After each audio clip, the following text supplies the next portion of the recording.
Hello everyone and welcome back to MV Tutors. My name is Tilo and I'll be going through the physics paper with you guys. You just wrote recently, so without wasting any time, let us get to it. Please do not forget to like our videos and also subscribe to our channel. Yeah. What did I do now? Okay, let's get to it. Question 1. A book rests on a table. Okay, so we have a table over there. I just oftentimes want to see what is actually happening. So there is our book. Which one of the following forces will form an action-reaction pair with the weight of the book? Okay. Looking at the options there, we have the force of the earth on the book, force of the book on the earth, force of the book on the table, force of the table on the book. Option C and D actually refer to contact forces. Okay? C and D. And we're not dealing with contact forces in this case. They asked for the action-reaction pair with the weight of the book. Now, what is the weight of the book before we get its reaction pair? So, the weight of the book is the force that the earth exerts on the book. Okay? So, yeah, let's just put it there. So, basically, it's the force of the earth on the book. Let me just say A because the description is already there.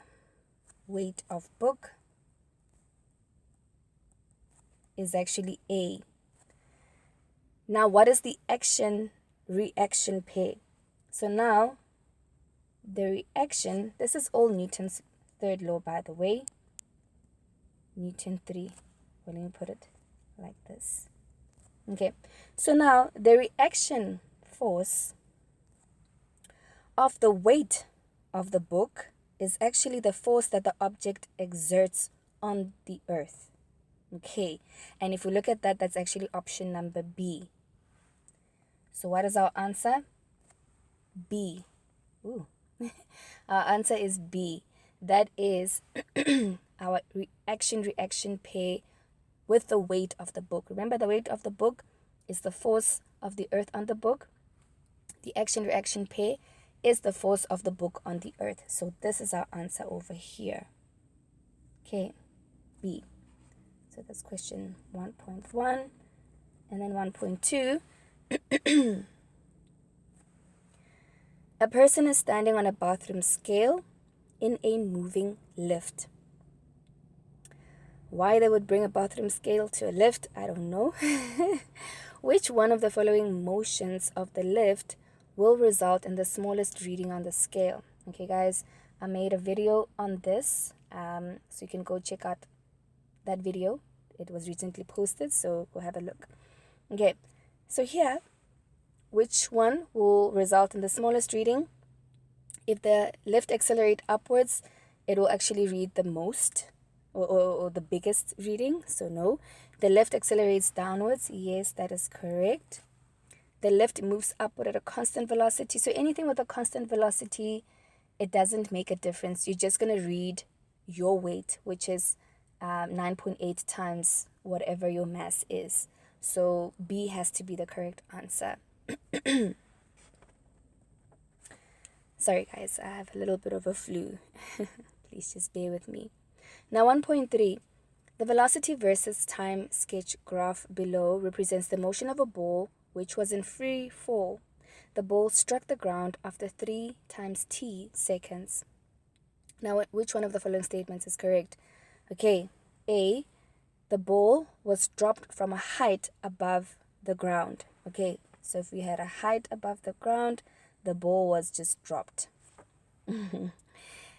B. It was thrown vertically upwards from the ground. Okay, if it was thrown vertically upwards from the ground, then it would do something like that. Okay, thrown vertically upwards from a height above the ground.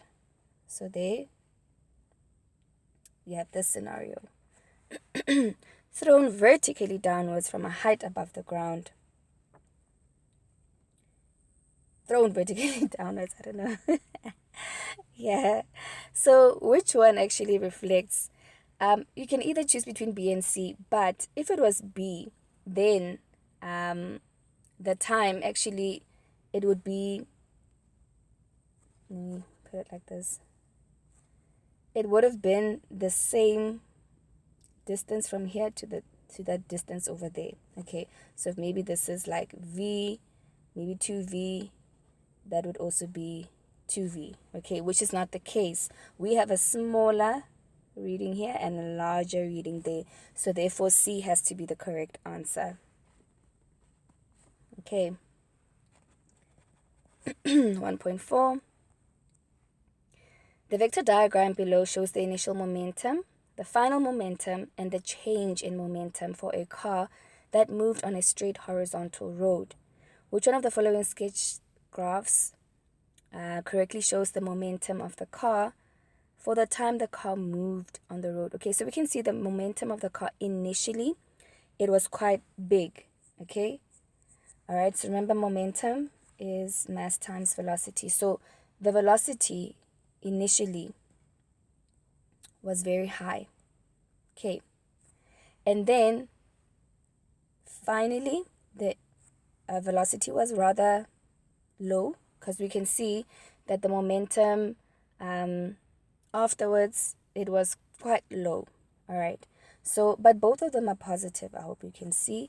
And then the change in momentum is negative, which makes sense because change in momentum, mass, final velocity minus initial velocity. Our initial velocity was very, very high compared to the final velocity. So we are expecting a negative answer.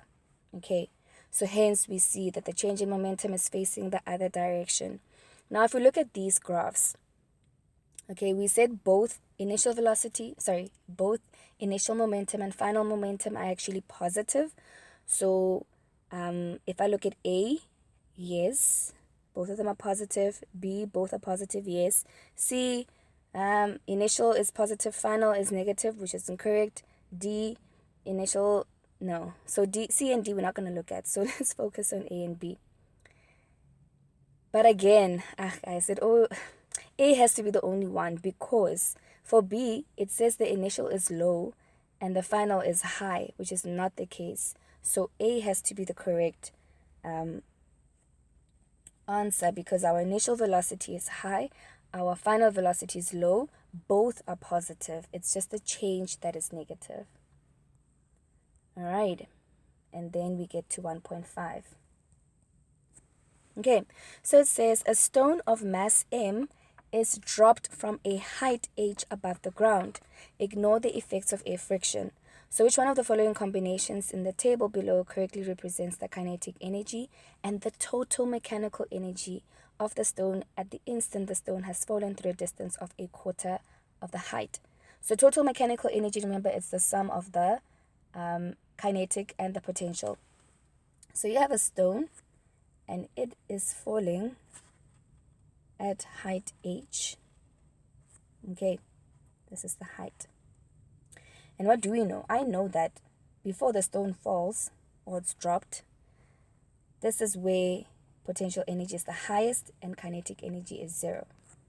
But as soon as it gets to the ground, potential energy is 0 and kinetic energy is actually the highest, because it reaches its maximum velocity at the ground. All right, but now we are interested in the quarter of the height. So this is where we are now. Quarter of the height. What is happening there? What would be the kinetic energy? I know at that point the potential energy has actually lost a quarter. Okay, so the potential energy,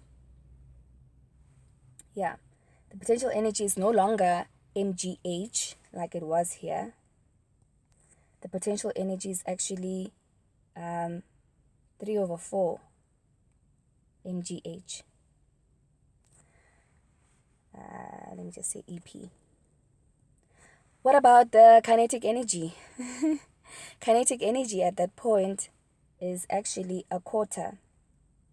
Because, I don't know if you remember this, but the rate at which your kinetic energy increases is the rate at which your potential energy decreases. Okay, so if kinetic energy has increased with a quarter, the potential energy has decreased with a quarter. Okay, so yes. So at that point, that is our kinetic energy, that is our potential energy. But what is our mechanical energy? So E mech, remember it's EP, potential energy plus kinetic energy. Our potential energy is 3/4 mass times gravitational acceleration times height. Our kinetic energy is a quarter. So if I add a third and a quarter, what do I get? I get 1.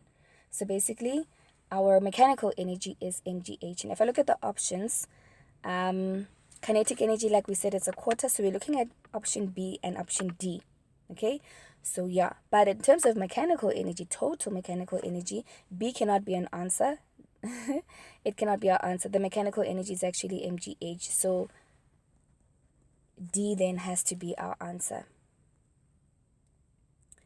Alrighty, now we get to 1.6. The spectrum of helium emitted from a star moving away from the Earth is compared to the spectrum of helium found on Earth. Okay, so if it's moving away from the Earth, I'm already thinking red light. Redshift, high wavelength. Okay, this is what's happening in my mind. Thinking I have the highest wavelength and I have the lowest frequency if it's moving away. So which one of the following statements is correct? The observed spectral lines from the moving star will have a lower frequency and a longer wavelength. Yeah. Lower frequency, shorter wavelength? No. The two are actually inversely proportional. So if one is high, the other is low. Higher frequency, shorter wavelength? No. Higher frequency, longer wavelength? No. So there our answer is simply A. 1.7. The magnitudes of electric fields generated by different point charges are measured at a fixed point. For each measurement, the distance between this fixed point and the charges are the same. Which one of the following sketch graphs correctly shows the relationship between the magnitude of the electric field and the magnitude of the charge? Okay. Remember, the formula is E is equal to K times Q all over R squared. Okay, so basically, if I were to increase Q, E would increase. They're basically directly proportional. Okay, so then I'm expecting this sort of like a trend. Okay, some would say, oh, isn't it like this? Okay, so I'm expecting a trend where Q increases, E also increases. And then for that, I look at option A and I look at option C. Okay, B and D are out. All right. So between A and C, by the way, yeah, between A and C, yeah, we're voting next. We're voting soon. I hope you guys vote wisely. Between A and C, which one would actually work out? Okay, so I remember from my notes, all right, if I'm looking at force and also the product of the charges, this is the graph that I get. Okay, if I look at the force and R squared, that's where I actually get a curve. Okay, because of this square. All right, so yeah, because of this formula here, I'm referring to this formula, the force between two charges that are a certain distance away from each other. It's quite similar to the electric field formula there. All right, so C cannot be the answer. Remember, I have an option between A and C. C cannot be the answer because this curved what is this? This curvature here is applicable when I'm comparing it with R squared. But if I increase R squared, my E would then have to decrease. All right. So actually, B would be representative of that. So this would be E over Q. This actually would be representative of what's happening there. And so what I'm trying to get to here is K and E are directly proportional, and therefore A would have to be the answer. I hope I'm not confusing you as I'm going on and on. But yeah, basically A is the answer. 1.8. The diagram below represents a circuit in which all the external resistors have the same resistance. Okay, let me just put on my pen on this side, and then we can have a look at it so that we see what's happening there. Okay, so the external resistors are the same. So let's say, for example, I put 2 ohm to each resistor because they are the same. Okay, let me just hide it a bit. Now, which one of the ammeters in the circuit will have the lowest reading? Let's say, for example, the ammeter reading is 2 amp. Okay, now when this current flows, because it flows from the positive side to the negative side, once it gets here, it will divide. A portion of it will go there and a portion of it will go in here. Once it reaches there, it combines again. So we have a reading of 2 amperes also for A4. All right, so A1, hypothetically, I have 2 amperes. A4, I also have 2 amperes. What about A2 and A3? Okay, if I were to divide these 2 amperes, remember, let's say I'm looking for, this is resistor 1, resistor 2, resistor 3, resistor 4. If I want the reading of the current at A2, okay, let's say I want the reading at A2, I want to know what the current passing through resistor 1 is. Okay, so what I'm going to do then to get the current passing through resistor 1, I'm going to look at resistor 2 plus resistor 3 and divide it by resistor 1, resistor 2, resistor 3. So basically, I have 4 over 6. And I'm going to multiply it by the total current, which is 2.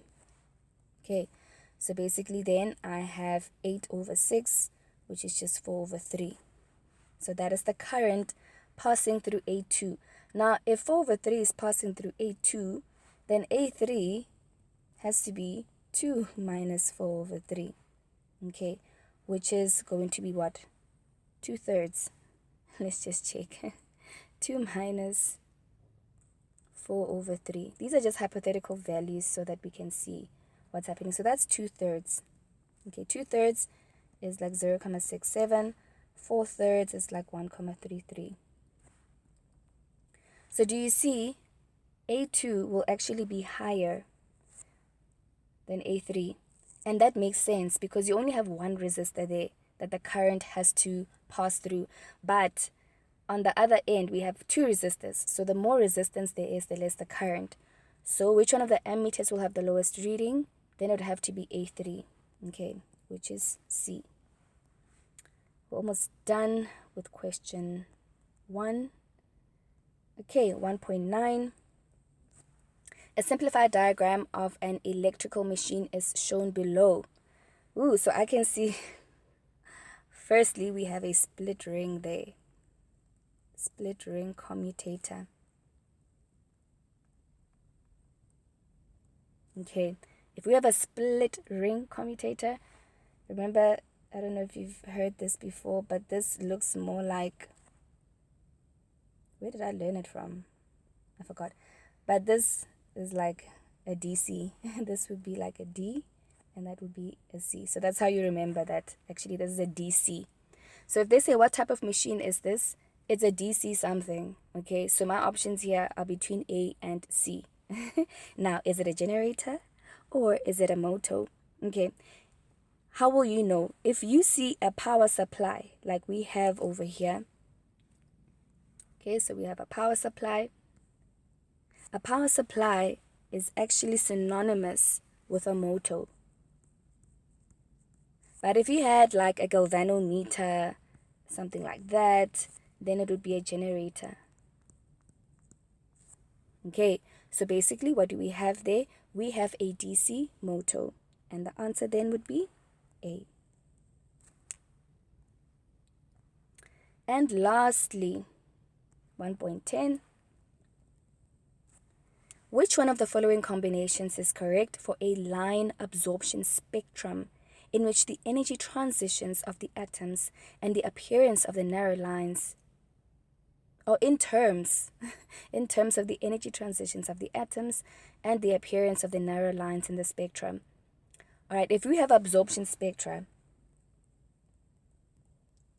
think about you trying to pull something or pull ups, okay? Absorption, you're absorbing energy to go from one energy level to another energy level, okay? So you're going from a lower to a higher energy state. So if we're looking at the options here for the energy transition of the atoms, we're going from a lower to a higher.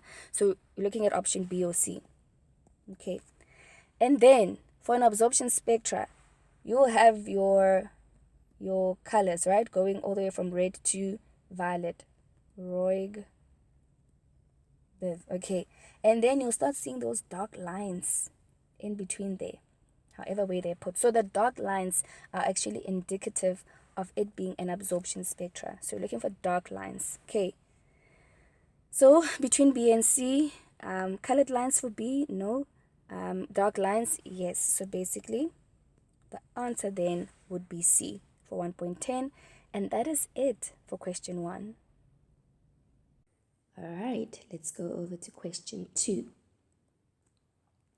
A block A of mass 4.1 kilograms is connected to block B of mass 2.3 kilogram by a light inextensible string passing over a frictionless pulley. Block A is at rest on a rough horizontal table, so friction, ne? And block B hangs vertically as shown in the diagram below. A force F of magnitude 49 Newton is applied on block A at an angle of 50 degrees to the horizontal, causing block A to accelerate to the left from rest along the table.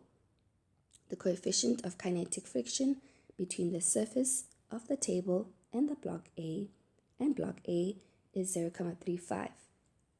Okay, cool. So in this case, since this block A and B will move to the left, we'll take that as positive, and block B will move up, so we'll take that as positive. All right, now 2.1, state Newton's second law of motion in words.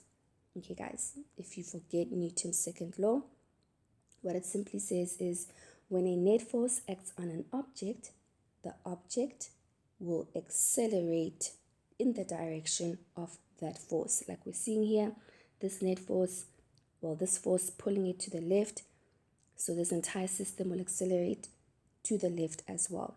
Okay, now this acceleration is directly proportional to the net force and inversely proportional to the mass of the object. That's pretty much that, in case you forget. Now it says, draw a labeled free body diagram showing all the forces acting on block A while it accelerates to the left. Okay, so I would advise you draw for both block A and B, but let the focus be A for now. So what we normally start with is your normal force.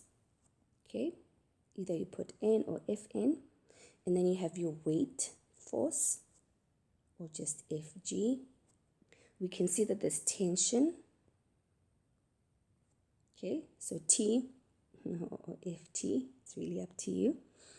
And then there's the applied force.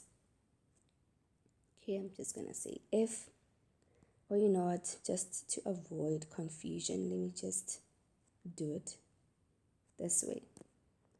Either way, it's fine. So this is the net force, this is the weight force, that's the tension force, and that's the applied force. Don't forget, there's also friction. Okay, the fact that the system is moving to the left means that the friction is not really bigger than the applied force. Okay, and I've seen here, the trick here is, if you look at the mark allocation, you know how many arrows you should put there. And then for yourself, some way, please resolve this applied force in its x and y components. Okay, so this would be F cos 50, and that would be F sine 50. Okay, like I said, somewhere, just also for yourself, because there's a likelihood that you might need also the free body diagram of B. Just put it there so that you know what's up. Okay, so this is the weight force for A, and this is the weight force for B. Quick. Okay, now 2.3.1. So calculate the magnitude of the kinetic frictional force exerted on block A. So I'm going to calculate the kinetic frictional force. I know that frictional force is equal to mu K, all right? So our coefficient of kinetic friction and our normal force. Okay, I've been given the coefficient of kinetic friction, which is 0.35. But what is the normal force? Looking at the free body diagram, the normal force is not just going to be equal to the weight. Okay, there are 3 forces in the vertical direction. So I'm going to say, if I were to sum up the forces in the y direction, and if I take upwards as positive, I basically have my normal force plus my y component of the applied force minus the weight force, and that's equal to mass times acceleration in the y direction. So we don't really have acceleration in the y direction. Therefore, the normal force will be equal to the weight component minus the applied force, the y component of the applied force. Okay, and what is the weight component? So that's just basically going to be 4.1 times 9.8, and the applied force is 49. So 49 sine 50, and that answer is, so I have 4.1 times 9.8 minus 49 sine 50. And better make sure that your calculator is in degrees, okay? We don't want radians. So the answer then is 2.64 if I, 2.64 Newton. Okay, if I round up to 2 decimal places, but please do keep that answer in the calculator because we will need it. So there we are now. We have the normal force, 2.64. And if you multiply it by 0.35, we get a frictional force. No. Oh my goodness. Let me divide. Yeah, it is supposed to be. What's happening? Okay. Let me just say 0.35 multiplied, because I don't want to lose any number due to rounding off.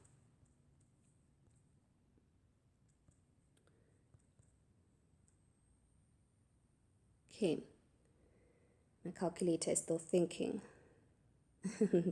There we go. So we get 0.93 Newton. Yeah, the answer I was getting before was shady. Like, there's absolutely no way we're going to get 27. Okay, so this makes sense. I mean, the friction force is small relative to the applied force, or else we have a problem. That's a sanity check that you can do. Okay, you cannot get an answer bigger than the applied force, because now that means this entire system would be moving to the right instead of the left.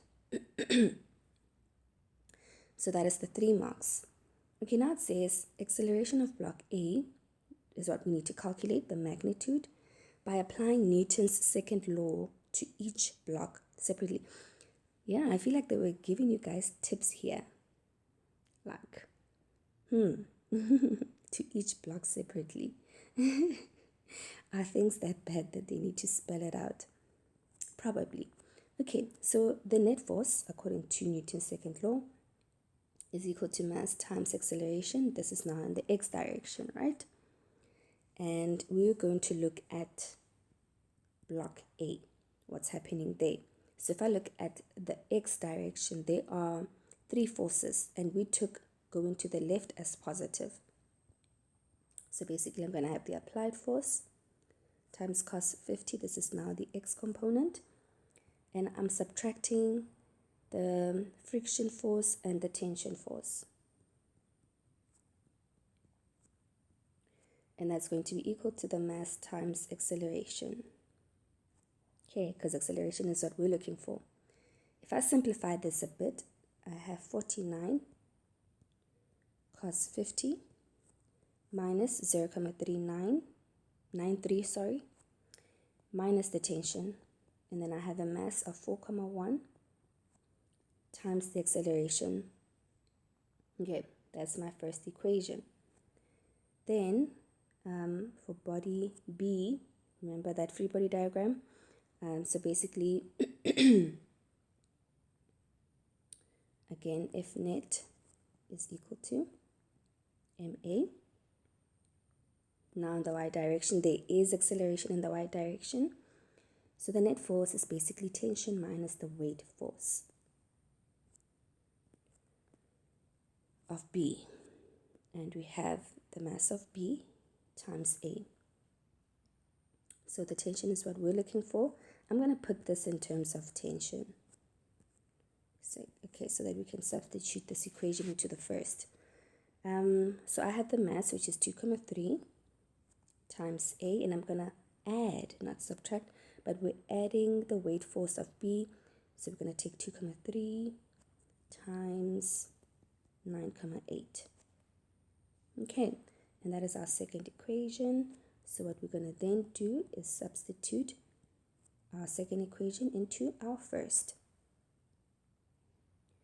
And basically we have 49 cos 50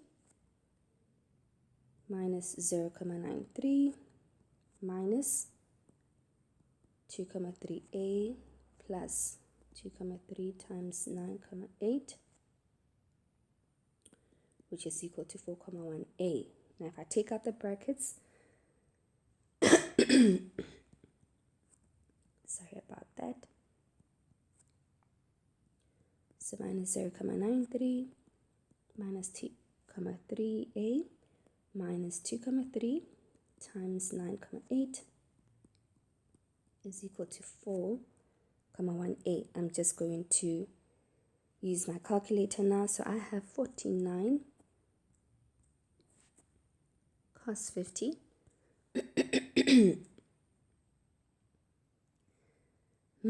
minus the answer. Okay, just check. Answer is 0.93.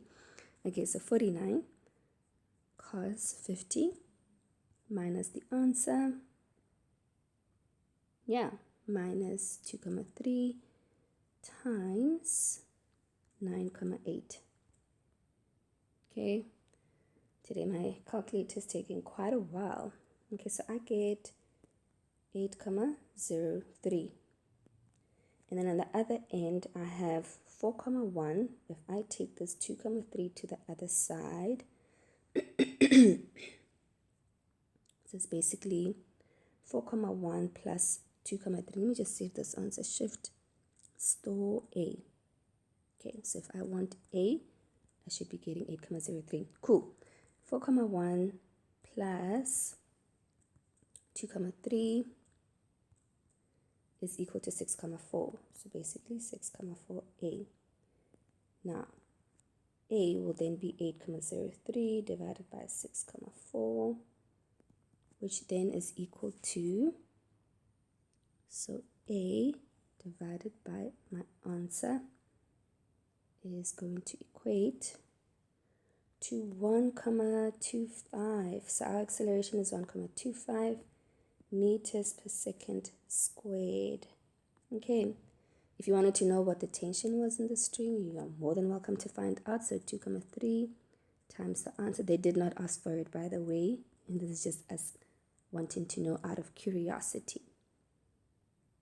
Okay, so basically the answer for tension is 25,43. No, yes, 25,43 Newton. And this still shows you that if tension is 45 and the force of kinetic friction is 0,93, it's still not going to be enough to have this system go to the right. The applied force is still higher. And with that, ladies and gents, we are done with question 2. Question 3. A hot air balloon moves vertically downwards at a constant velocity of 3,4 meters per second. Okay, right there and then I'm going to decide to take downwards as positive. When the balloon is 15 meters above the ground, a small ball is dropped from the balloon. Okay, so under normal conditions, if it is dropped, the initial velocity should be 0, right? But because now it's coming from a hot air balloon or a body that is moving at constant velocity, your initial velocity for this ball will actually be 3,4 meters per second. Refer to the diagram below. Okay, so we can see it's 15 meters above the ground and. The ball strikes the ground and bounces vertically upwards. Okay, so this thing will do this. So it goes to the ground, spends some time on the floor, and then bounces up again. So we already know this initial velocity is 3,4.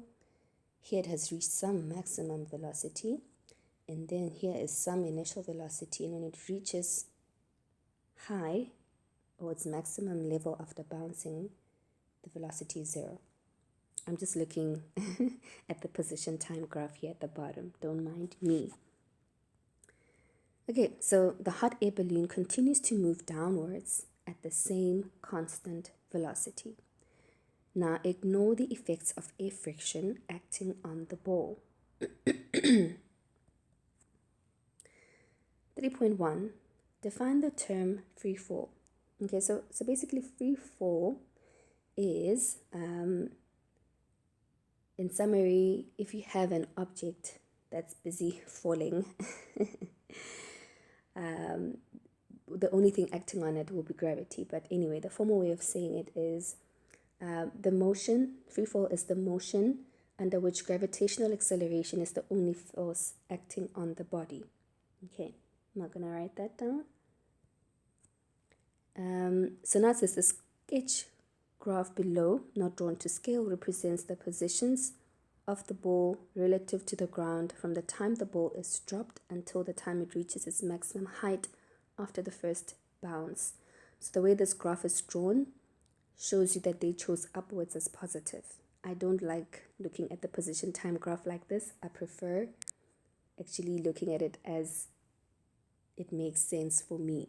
Okay, this was our hot air balloon. Yeah, and then the ball came out. This for me makes sense, especially if you are a visual learner. Okay. Anyway,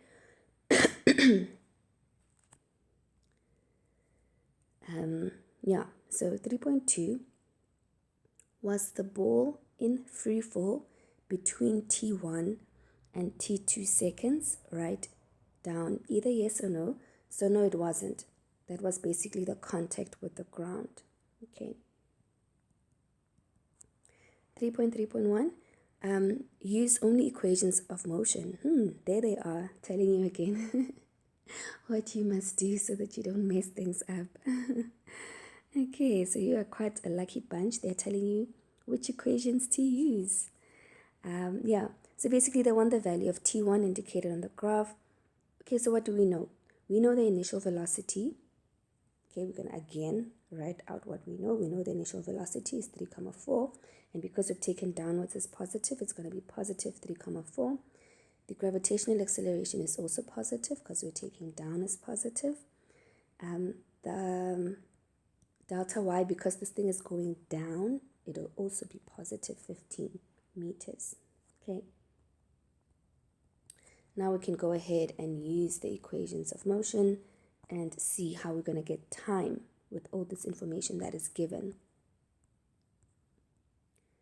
So because I have delta y, I can either use the second equation or the fourth, but the fourth one doesn't really have time. Well, it does, but we don't have final velocity, so we're going to go with equation number 2. All right, so delta y is equal to initial velocity times time plus half, I'm going to put g there, delta t squared. So what do we know? We know that delta y is 15, initial velocity is 3, 4, we're looking for time, and also g is 9, 8, and then we have t squared. So basically I have a quadratic equation, so 3, 4, delta t plus a half times 9, 8, that is 4, 9. You know, we've been doing these sums for quite a while. So 4, 9 t squared, and then minus 15. Okay, if I want to write it out properly, I'm going to say 4, 9 t squared plus 3, 4 t minus 15 before we start writing things incorrectly. So using the quadratic formula, I will then say t is negative 3, 4 plus minus 3, 4 squared minus 4a c.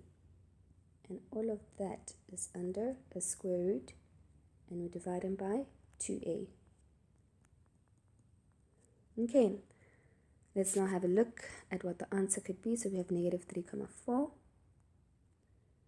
plus 3, 4 squared minus 4 times 4, 9 times negative 15 divided by 2 times 4, 9, and we get an answer of 1,44 seconds, or t is equal to, if we go to the negative portion of this formula,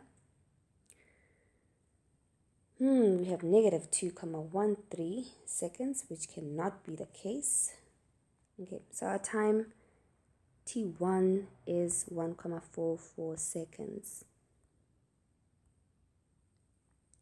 Just put it there. That's t1. Okay, and that was a nice 3 marks. And then 3, 3, 2.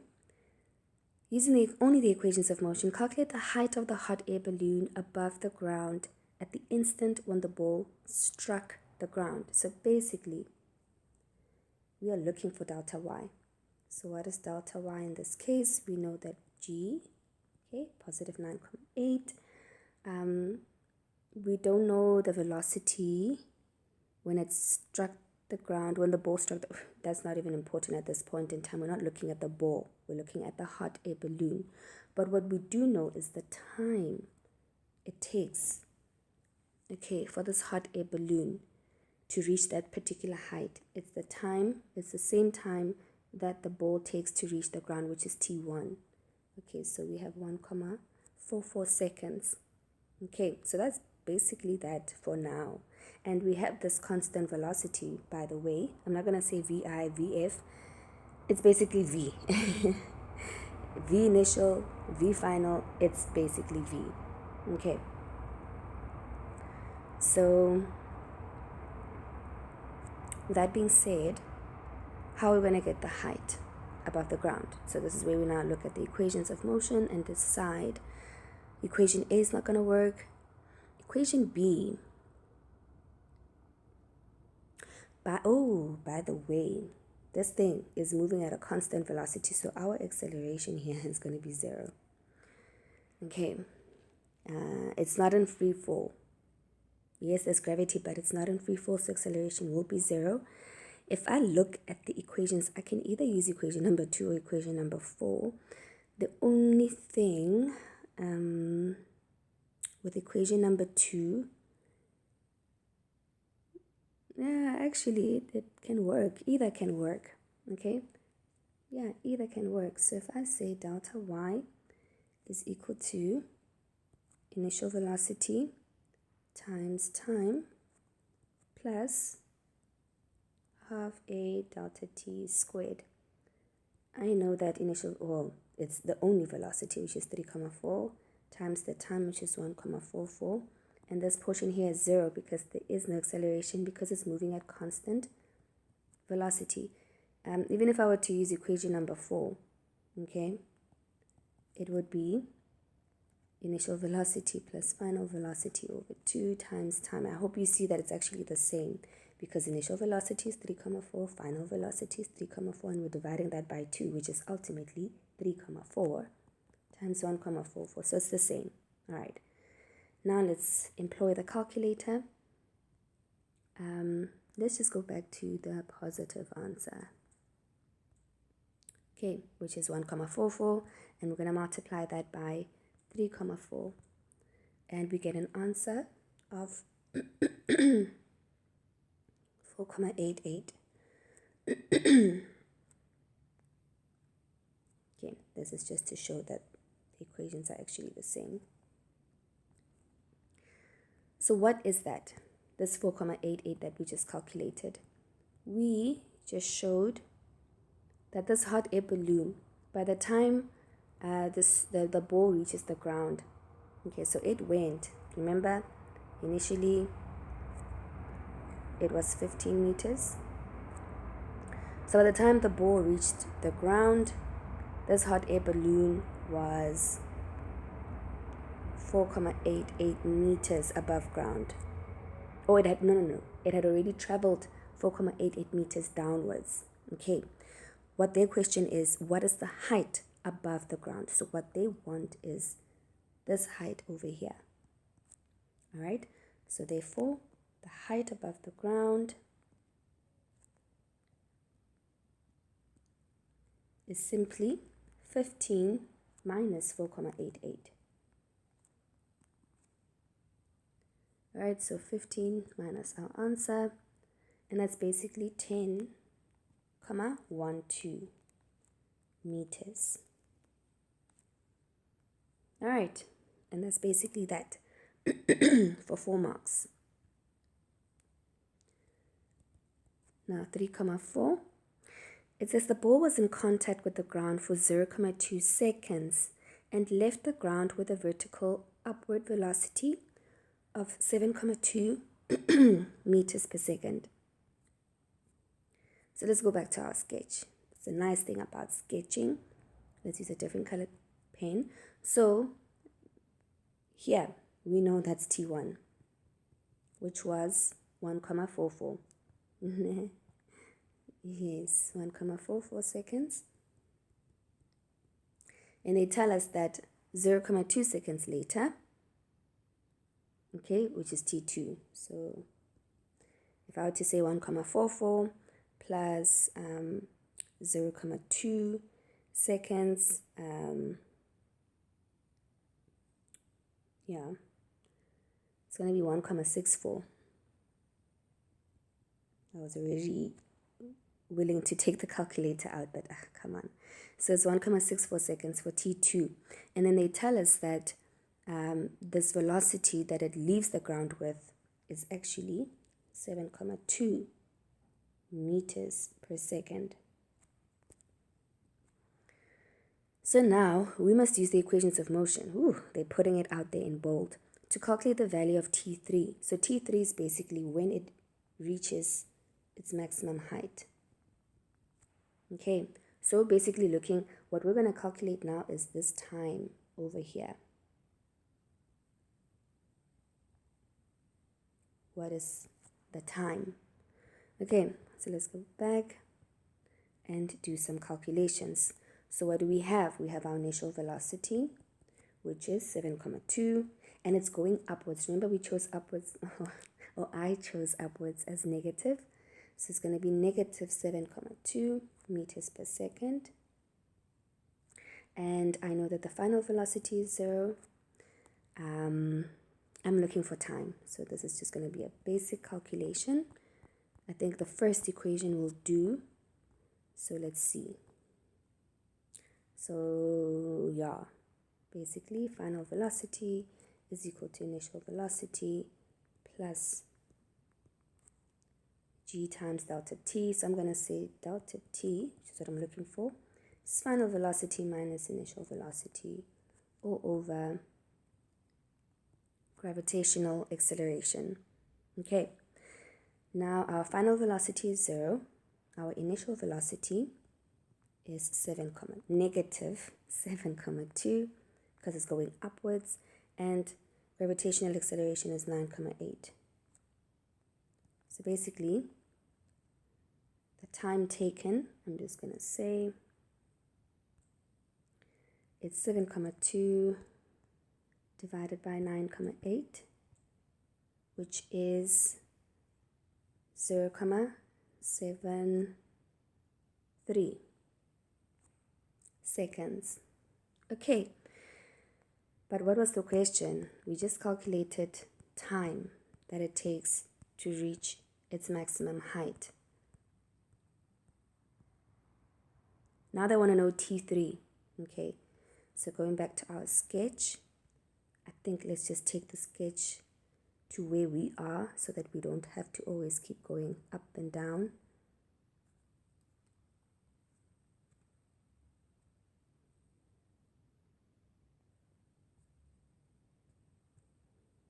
And then we can finally calculate this.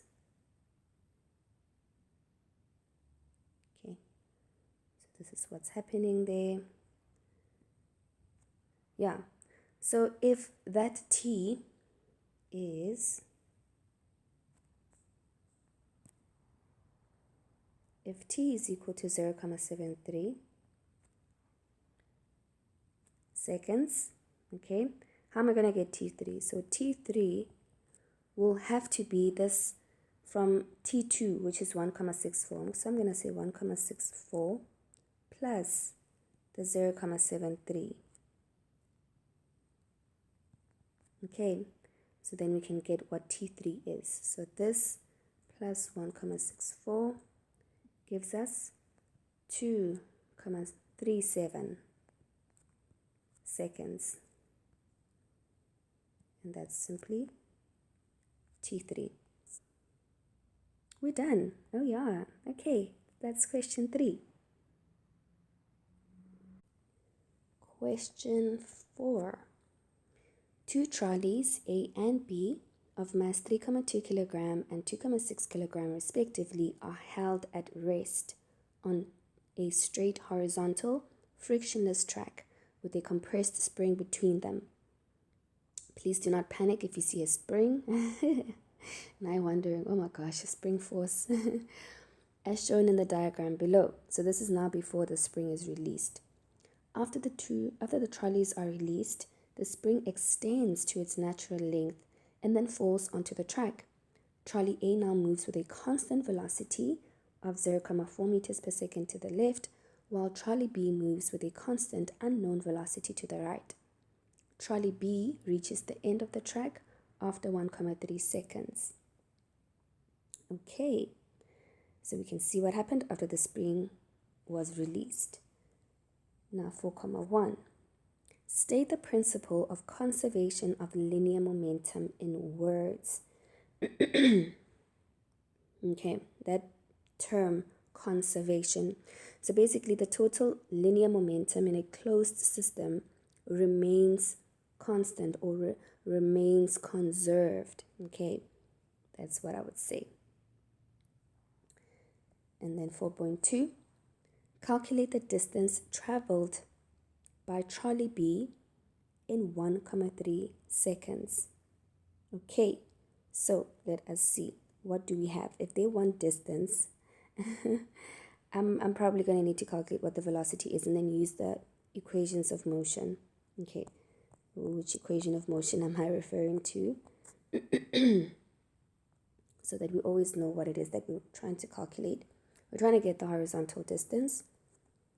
So I need this initial velocity. Okay.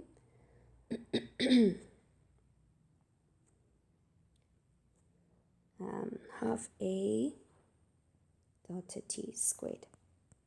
Okay, this is what I'm referring to. Now let's go back to the question. So calculate the distance traveled by a trolley B in 1,3 seconds. So I have the time already, 1,3. There is no acceleration. They did say this trolley A and B actually move at a constant velocity. So this portion here cancels out, which is great because I was like, I don't have acceleration. So now what is this value? This initial velocity, that's what we need to calculate. Well, in this case, we know that the initial velocity for B is 0, but we're trying to look for velocity. Let me just put the velocity. Okay, we need to know what the final velocity is actually in order for us to calculate. So now we're going to go and say, use the conservation of linear momentum and say momentum before is equal to momentum afterwards. All right, so the mass of A, by the way, we're going to take right as positive. So mass of A times velocity of A plus the mass of B times velocity of B, and this is all initial, is basically equal to all of that. Mass of A, velocity of A, plus mass of B, velocity of B, finally. All right, so initially we know that they were at rest. So all of this is going to be 0. And then finally we have 3,2 times 0,4 plus 2,6 times velocity of B, final. So now the final velocity, I'm just going to say velocity of B, is going to be equal to negative 3,2 times 0,4. And remember, so A went to the left, right? So actually, we took right as positive. This should be negative 0,4.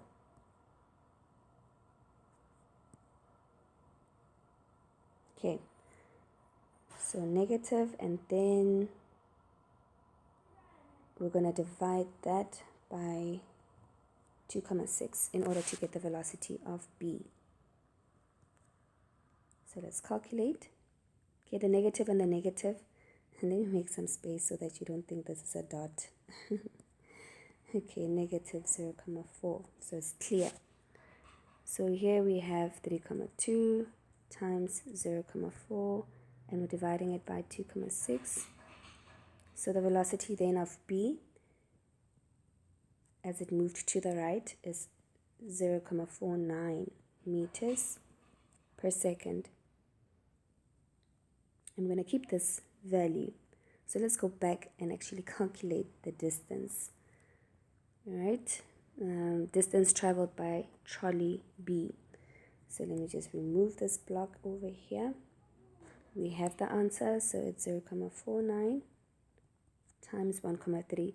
So our answer there multiplied by 1,3 is actually equal to 0,64 meters. Okay, that's our answer there for 4,2.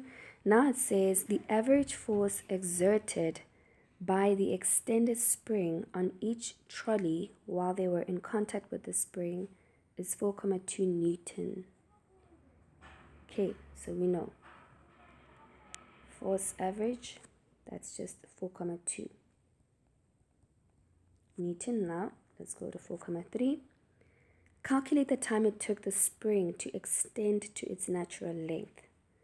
Okay, so here you might think, I need the equation for force on the spring. And if you do that, or if you try to go that route, you'll realize it's actually negative k times x. And you're like, okay, what the hell? I don't have k.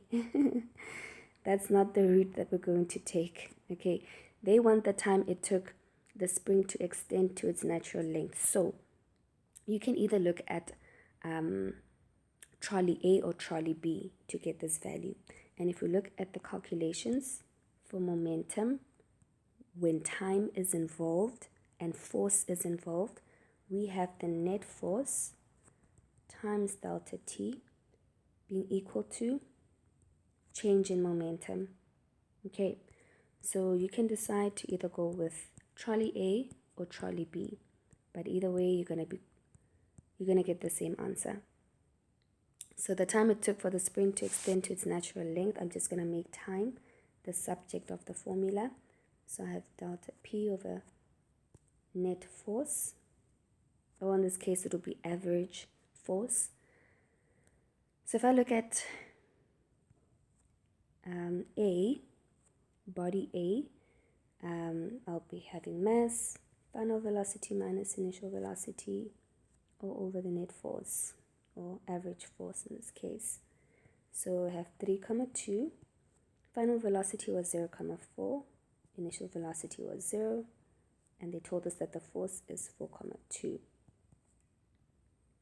Okay, so we have 3,2 times 0,4 minus 0 all over 4,2, and you have an answer of 0,305.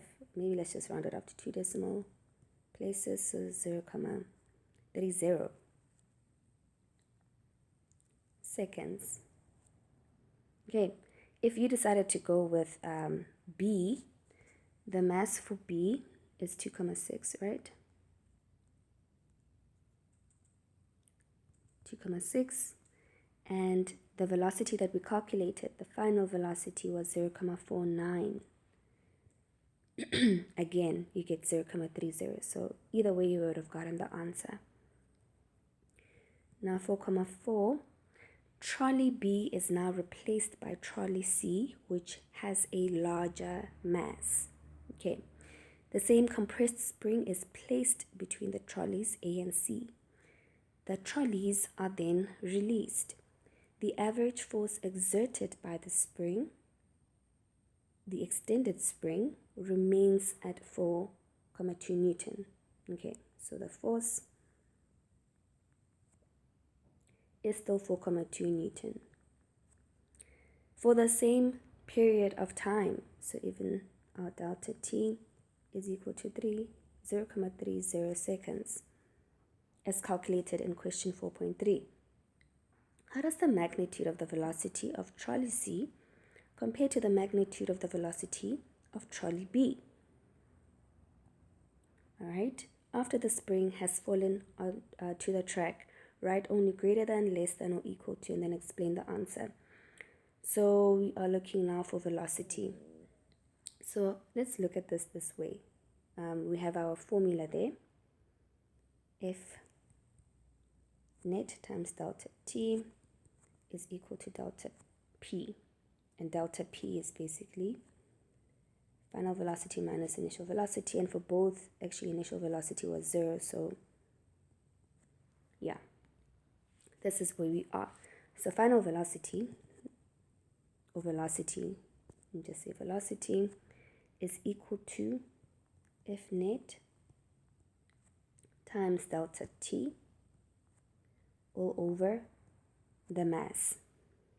Okay, now B has a lighter mass. Okay, so it's quite low, right? And if it's low, then the velocity should be high.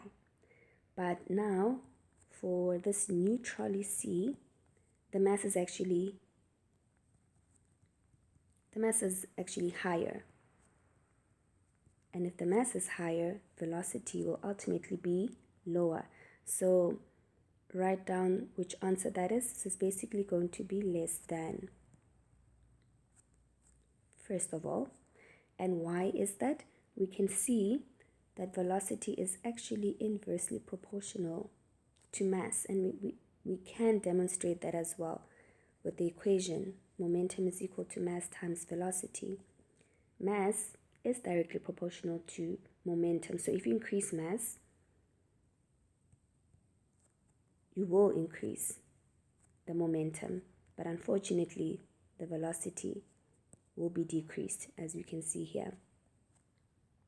Okay, or you can say velocity is actually momentum over mass. So increasing mass does decrease velocity.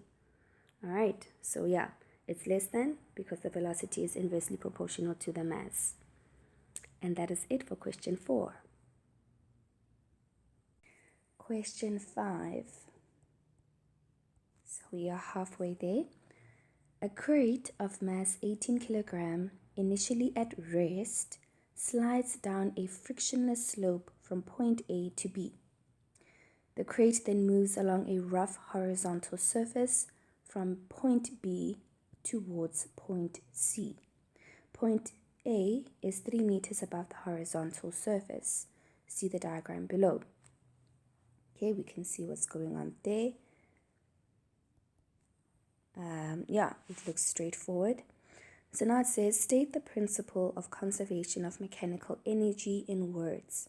Okay, so basically that is the total mechanical energy, that is the sum of your potential energy and your kinetic energy, in an isolated system remains constant. Okay. Now using energy principles only, calculate the speed of the crate at point B. So let's go have a look at the formulas that are available.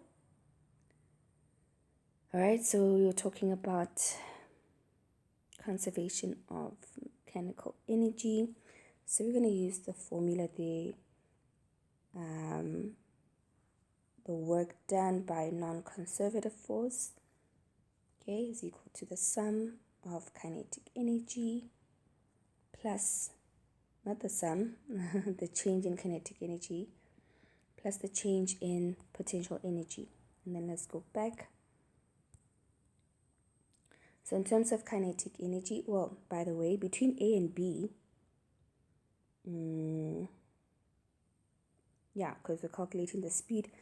So between A and B, we don't really have work done by non-conservative force because there is no friction. So that will be 0. And then in terms of the change in kinetic energy, we have half mass, and then we have final velocity squared minus initial velocity squared.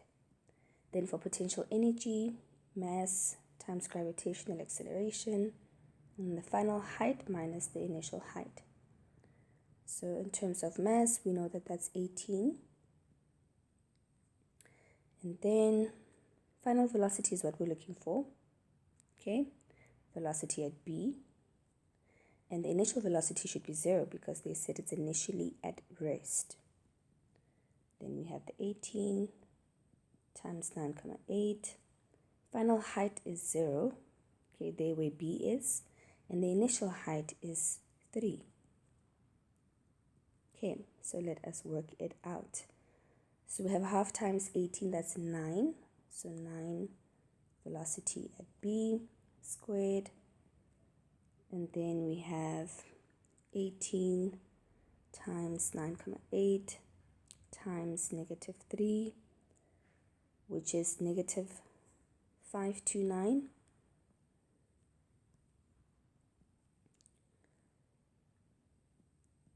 Comma 2, and if I take the 9 to the other side,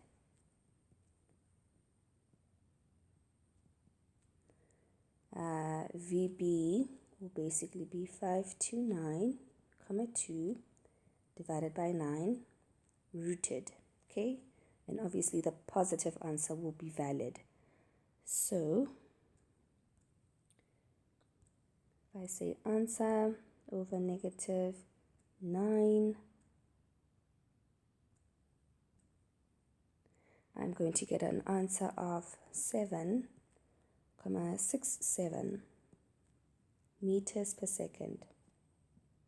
Okay, we are expecting a velocity around this range. So yeah.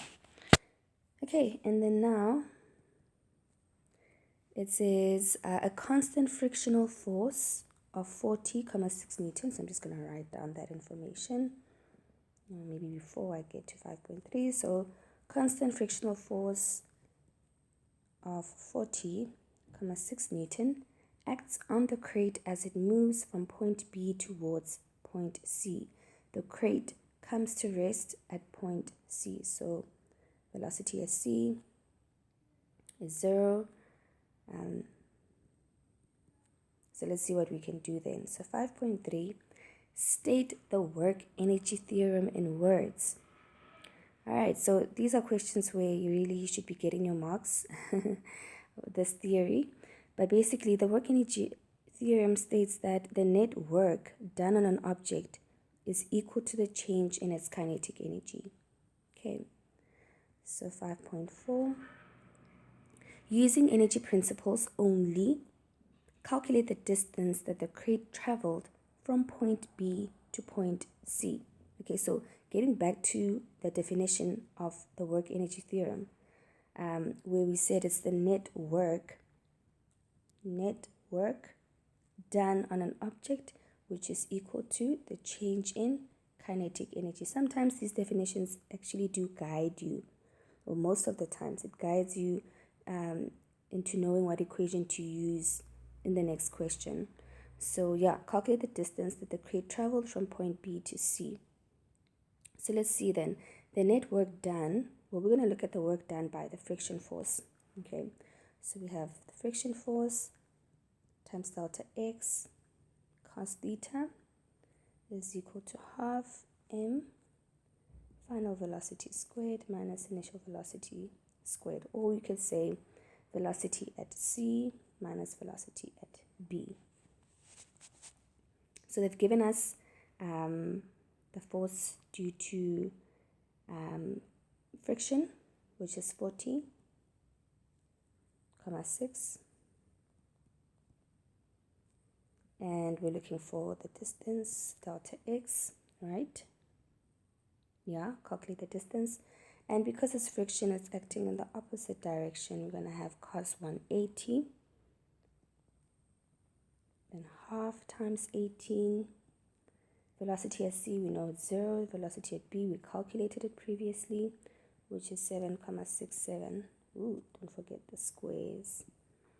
Okay, so if I put everything in terms of delta x, I then get 18 times negative 7,67, and I'm basically going to square that, and I have that 2 from a half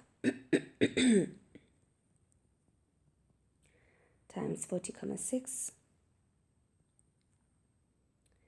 times cos 180. Actually, the square is inside. And yeah, let's see what we get then for delta x. So I'm going to say 18 times,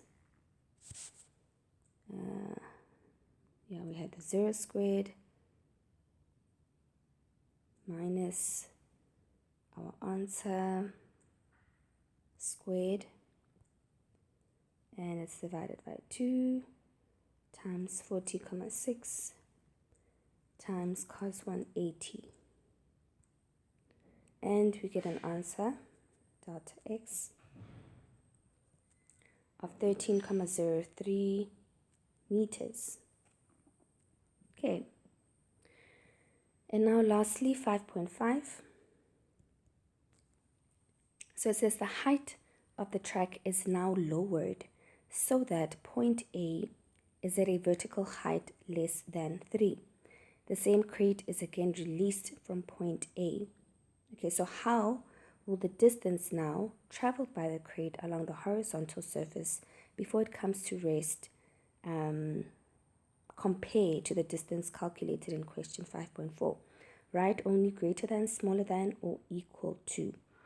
Okay, so basically we have reduced the height.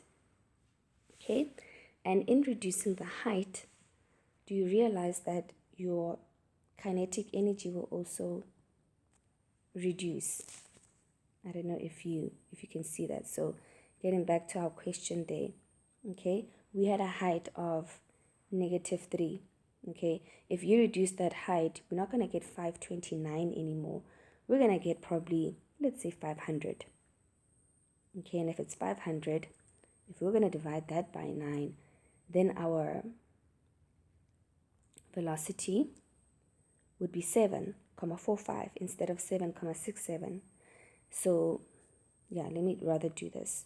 So if you decrease the height, you are effectively decreasing the velocity. And when you decrease the velocity, it means that you are decreasing the kinetic energy, okay? And if you are decreasing the kinetic energy, like here, 5.4, we used our kinetic energy to calculate delta x. So if you decrease your kinetic energy, or your velocity in this case, if it decreases, then your delta x will also decrease, okay? For example, if we look at this calculation over here, instead of 13, let's say we decrease the velocity. We have 7 now. 7 squared. So you see now your delta x goes lower. Okay, so then you're effectively decreasing your distance. Okay, so that's what they're asking here. Compared to the distance calculated in question 5.4. So basically it will be smaller than. And what reason would you provide? You can write this out in a nice way. Okay, you can even show calculations if you want to, just to make your argument strong. And as a result, yeah, this is it now for question 5.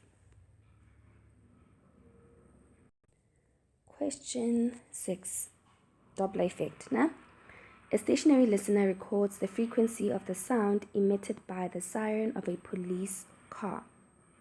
When the car is traveling at a constant velocity of 26 meters per second, approaches the listener, the recorded frequency is 615 hertz. The car passes the listener at time t1 and then moves away from the listener. The recorded frequency is now 526. So if we have our listener over here who is stationary, okay, so velocity is 0. And you have this car approaching, this police car is approaching, and its siren is quite loud. Okay, so what the listener hears, that frequency is 615 hertz. And then when it moves away from the listener, the frequency then becomes 526 hertz. Okay, and this police car is moving at a speed, constant speed of 26 meters per second. Okay, cool. So now at least we know what's going on. Now 6.1 says state the Doppler effect in words. They like asking this question. Please make sure you know your theory. These are free marks, by the way. So the Doppler effect is the change in frequency of sound detected when the wave source and the observer move relative to each other. Okay, in this case, the source is moving relative to the stationary listener. Okay. And 6.2 says, use the information given to calculate the speed of sound in A. Okay, so I'm going to look at two scenarios here.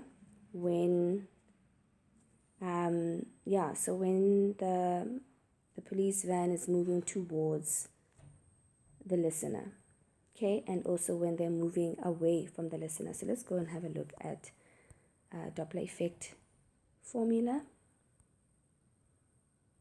Okay, so basically the frequency of the listener is equal to the speed.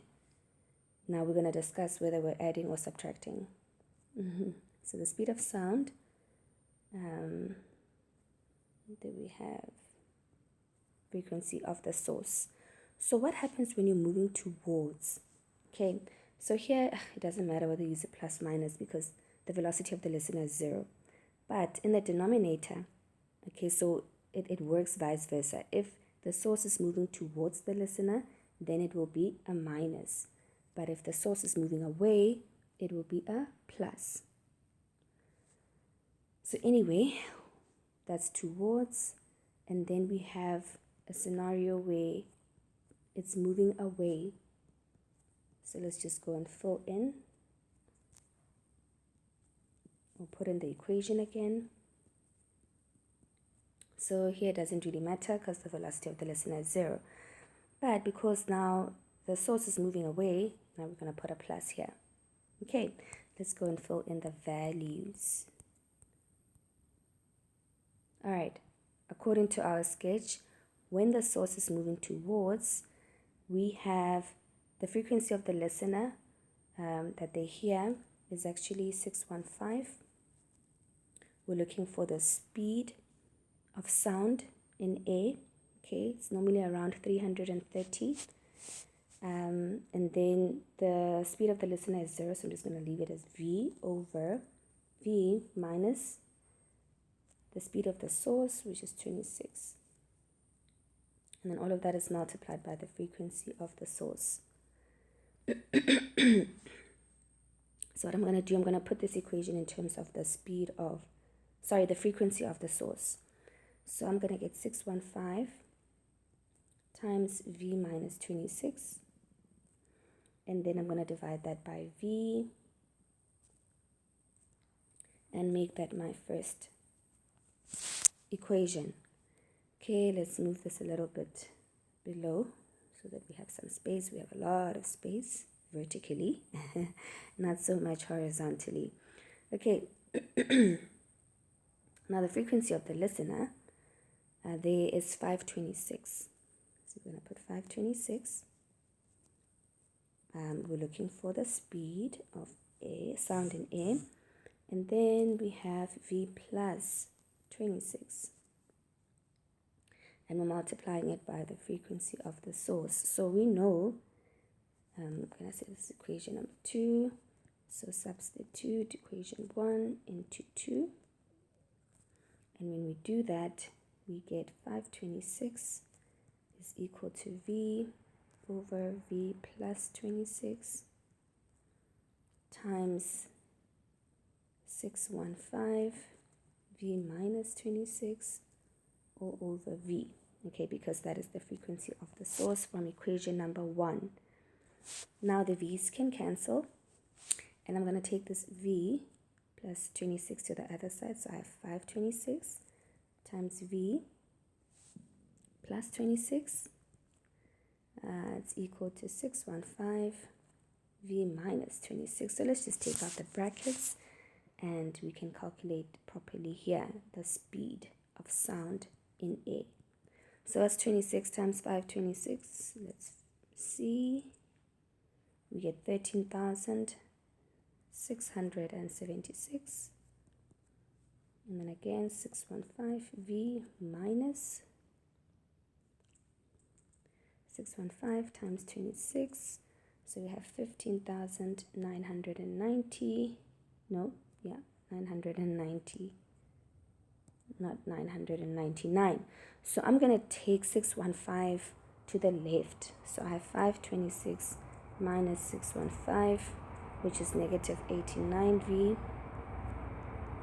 And then I have negative 15,990 minus 13,676. So I get negative 29,666. And my velocity divided by negative 89 then is 333,33 meters per second. So yeah, we were expecting something like this, right? Okay, and that was 6.25 marks. Makes sense. All right, now 6.3. So it says calculate the wavelength of sound emitted by the police siren. All right, so here we're going to use the speed of sound is equal to the frequency times the wavelength. Okay, so I'm just going to say speed of sound in A, which is what we calculated. Let me not say Vs because that's going to be the velocity of the source. Okay, and then we have frequency of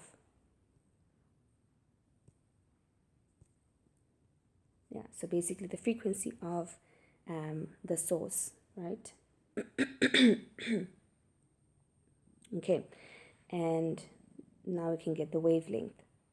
So wavelength will be equal to V over Fs, but we didn't really calculate Fs, so let's go back to our equation number 1. So equation number 1 says that the frequency of the source 615. Okay, we have V minus 26 all over V. Yeah. And we already have our V. So we have 615,333, 26 all over 333, 33. Okay, there's my answer. So I'm going to say 615 and it's going to be the answer minus 26, close brackets, the answer. So we're getting 567,03 hertz. So we can go ahead and use it. The speed that we calculated was 333,33. And then we are dividing by 567,03. So basically the wavelength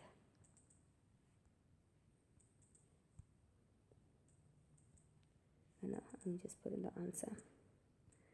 The wavelength we are calculating then is 0,59 meters. Okay, that's it. And then 6.4, it says sketch the graph of recorded frequency versus time for the motion of the car as it moved toward the listener, past the listener, and then moved away from the listener. Label time t1 on the graph. Remember what t1 is? Just the car passes the listener at time t1 and then moves away from the listener. So, and then it says no values need to be indicated on the frequency axis. Yeah, we don't have to indicate the values, but I will. Because I just want to. Okay. So, this is our graph over there. This is the frequency in hertz. This is the time in seconds. Okay, so before or when the police car was moving towards the listener, we had a frequency of 615. Remember? So I'm going to start then. Maybe let me move this a little bit lower.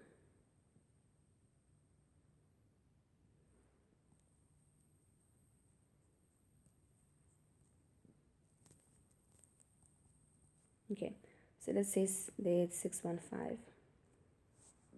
Okay, and then what we're going to do,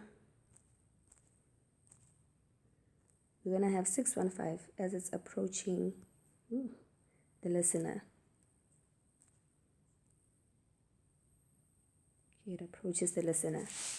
And then there's that T1. Okay. Okay, so this is now at T1. And then afterwards, when it leaves the listener, the listener hears 526. Okay, so I'm going to assume then 526 is somewhere there as it leaves. All right, I'm going to just indicate it. You don't really need to, but yeah, 526. Okay, so it's that one over there.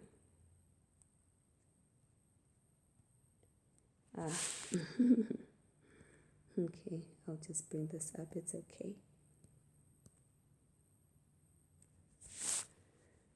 Okay, 526, and we know that the frequency of the source is actually 567, so it's somewhere there. We don't really have to indicate that they didn't want it, but yeah, just to say, yeah, this is actually the frequency of the source if ever you were interested.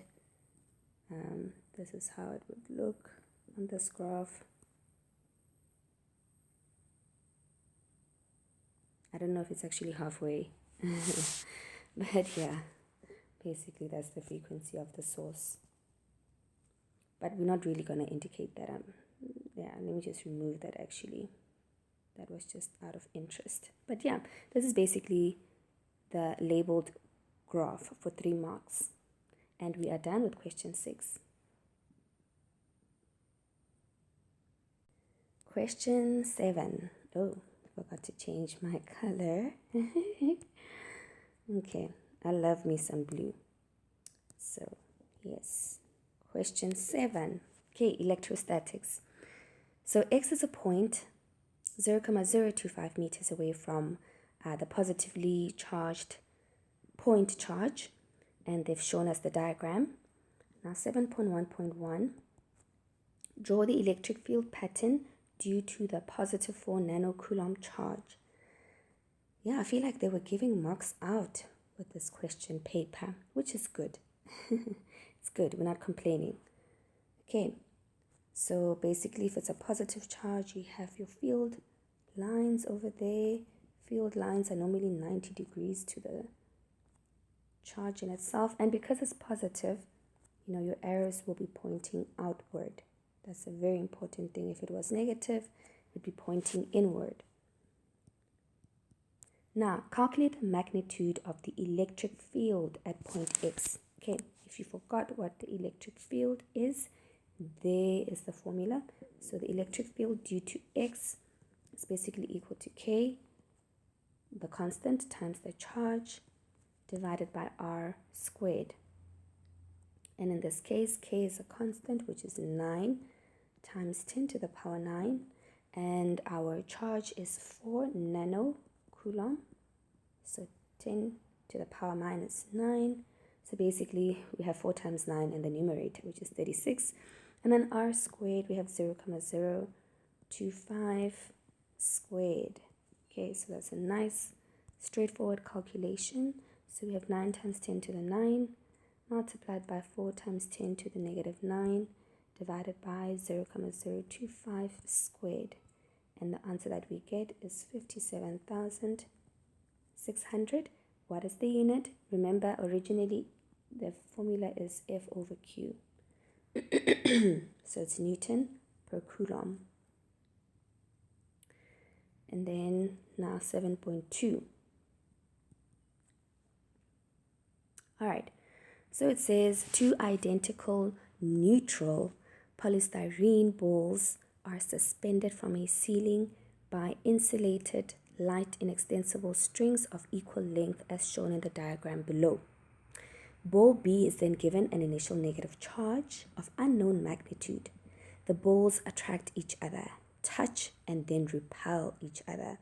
The balls come to rest with their centers 10 centimeters apart so that each string makes an angle of 9 degrees with the vertical. Okay, state Coulomb's law in words. I feel like I need to summarize that information graphically. Okay, but anyway, let us state Coulomb's law in words.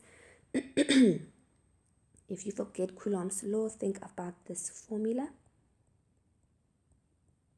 Okay, where it says the magnitude of the electrostatic force. This force is electrostatic. Okay, so the magnitude of the electrostatic force between two charged objects, these two, all right, is directly proportional to the product of those two charges, and it is inversely proportional to the square of the distance between their centers. That's basically that.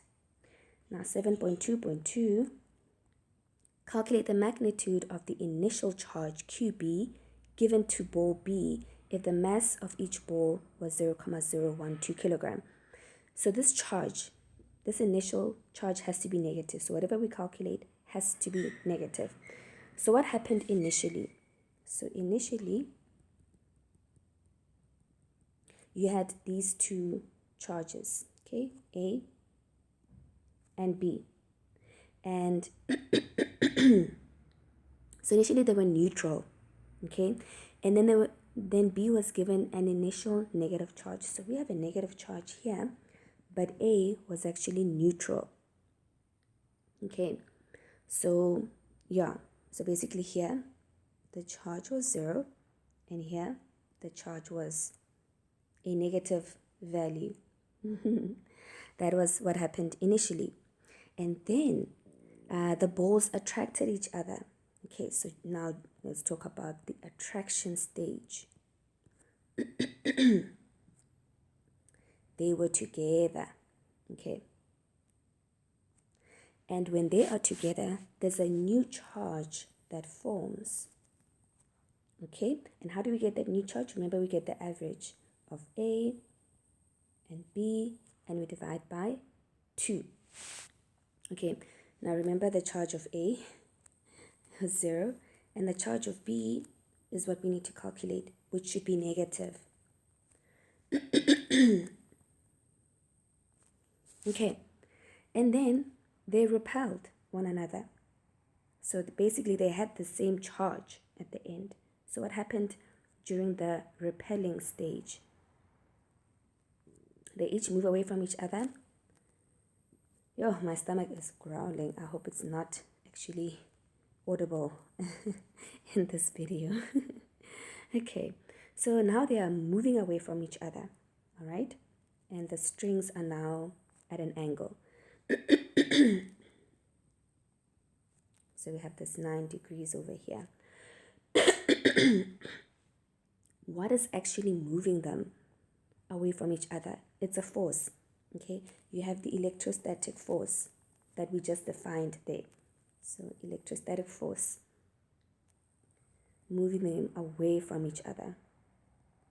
All right, and now there's also a force of tension. Okay, that's over there, or maybe let me just continue there with a blue pen for consistency.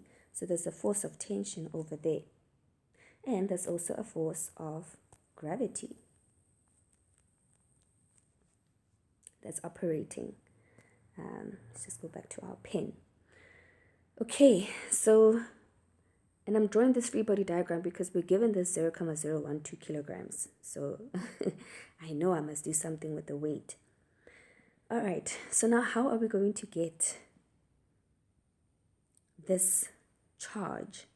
Okay, by the way, here then you have the charge of B, which is the final charge, and you have the charge of A, which is, the final charge of A, whatever that is.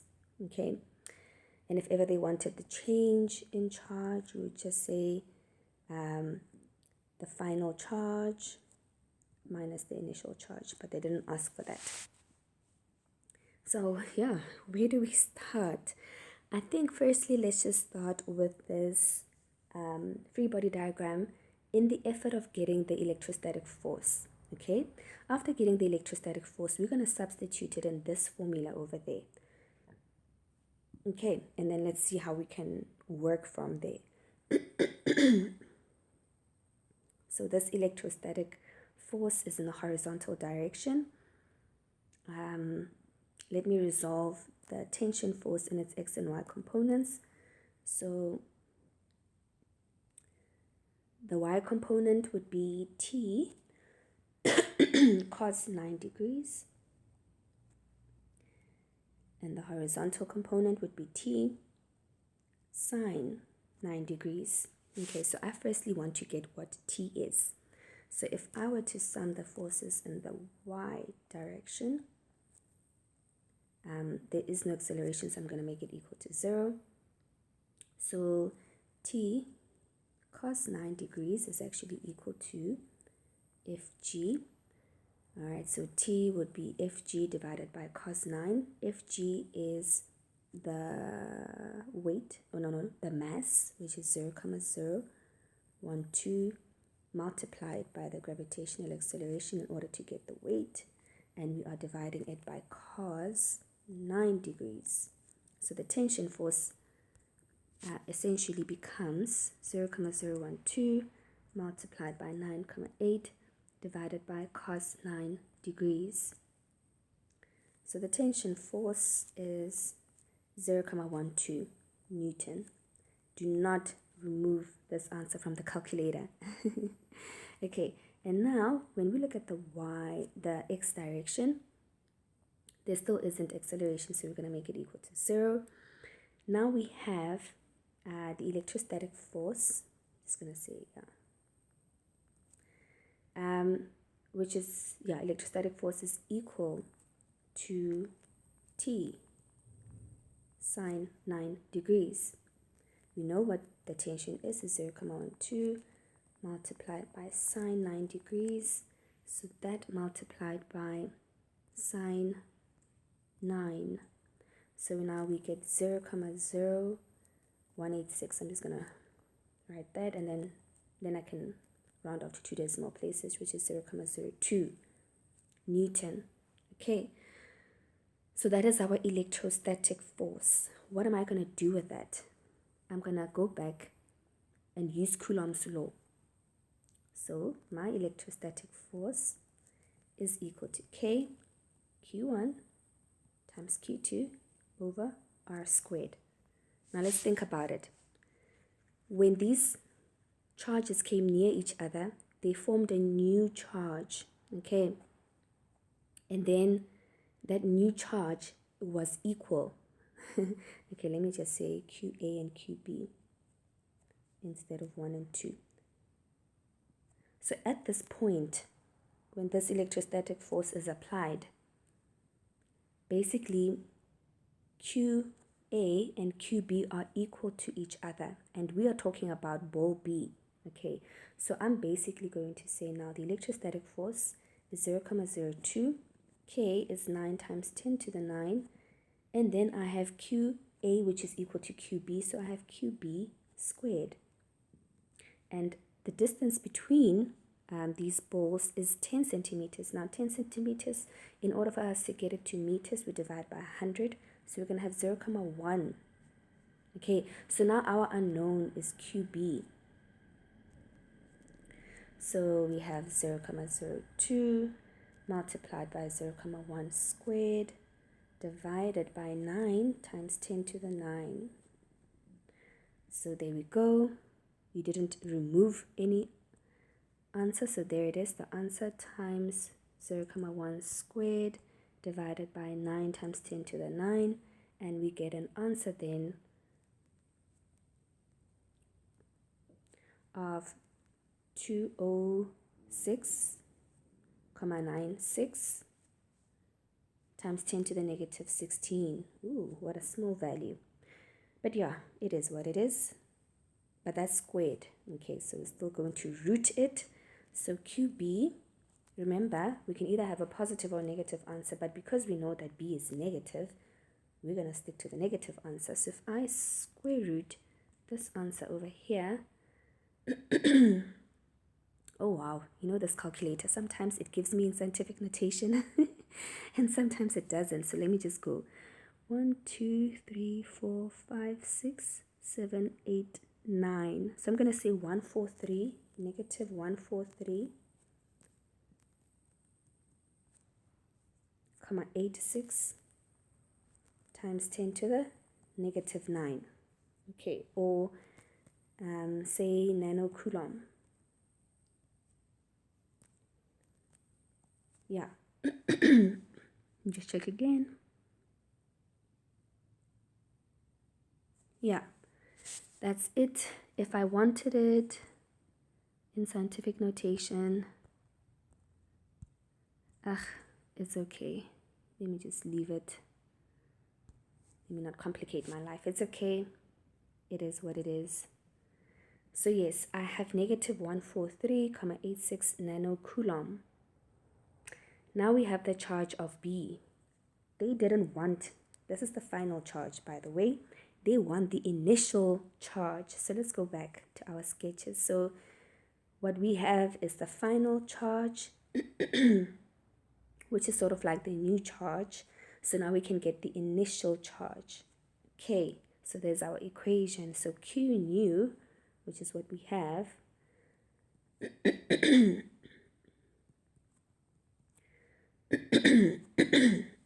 sorry. So that's basically QA plus QB over 2. And we know that QA is 0 because that was still neutral. So now we have 0 plus QB initial all over 2. So we have negative 143,86 times 2, which is equal to the initial charge. Therefore, the initial charge is equal to this value multiplied by 2. What? Okay. Anyway, there we are. Ah man, what happened now? So I had root 206,96 times 10 to the negative 16, and we said that's our answer, and we multiplied by 2. So again, we have this thorn in our flesh. So it's 287, negative 287,72 nanocoulomb. Okay, it's quite a big charge.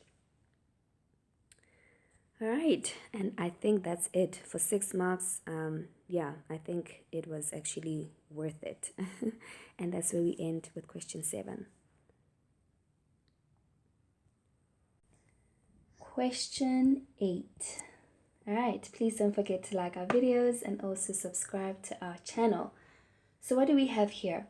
So a battery with EMF 12 volts and internal resistance 0.2 ohm is connected to 3 resistors, a high resistance voltmeter, and 2 switches, an ammeter and connecting wires of negligible resistance, as shown in the diagram below.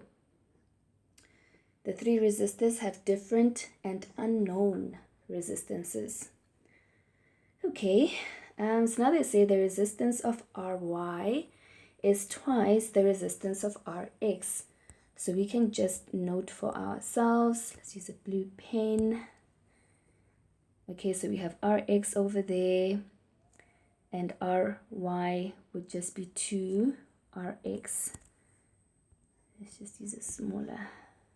So 2 times Rx. Okay, when both switches are closed, the reading on the ammeter is 5,5 amperes. All right, I think we have everything there. Okay, cool. Now we can answer the first question. So, give a reason why there is no current through resistor Rz. So what's going to happen to our current here? Okay, our current will move from the positive side of the battery. The longer line is positive, and that one is negative. And then when the current gets here, it will go in this direction and go in that direction. Okay, so it sort of like divides, okay, proportionally. And then it comes back, meets up, and then goes this way. Now, let's talk about this. There is a resistor here. And then here, there is no opposition. Where do you think the current will go? Will it want to go to the resistor and face opposition? No, no one likes facing opposition if there's no need to. So for 1 mark, give a reason why there is no current through resistor Rz. I believe it's because current will take the path of least resistance. Okay? We'll take the path of least resistance. Okay, so if it takes the path of least resistance, or the path of least resistance is favored, then why would it want to go through Rz? It doesn't make sense. So yeah, that's what I think. Otherwise, you could have just said Rz has short-circuited. Okay, but yeah. And now 8.2, it says calculate the resistance of resistor Ry. Okay, we can definitely do that. So let's start first with the EMF, because we have been given quite some information there. Okay, so basically the EMF is 12. We've been given the current, it's 5,5 amperes. The total resistance at the moment we do not know. Okay, so let's just, that will be our unknown, and our internal resistance is 0.2. So if we rewrite this equation in terms of the total resistance and the current, or let me just say the external resistance, I think that's a better term. Okay, so let's just say external resistance. Okay.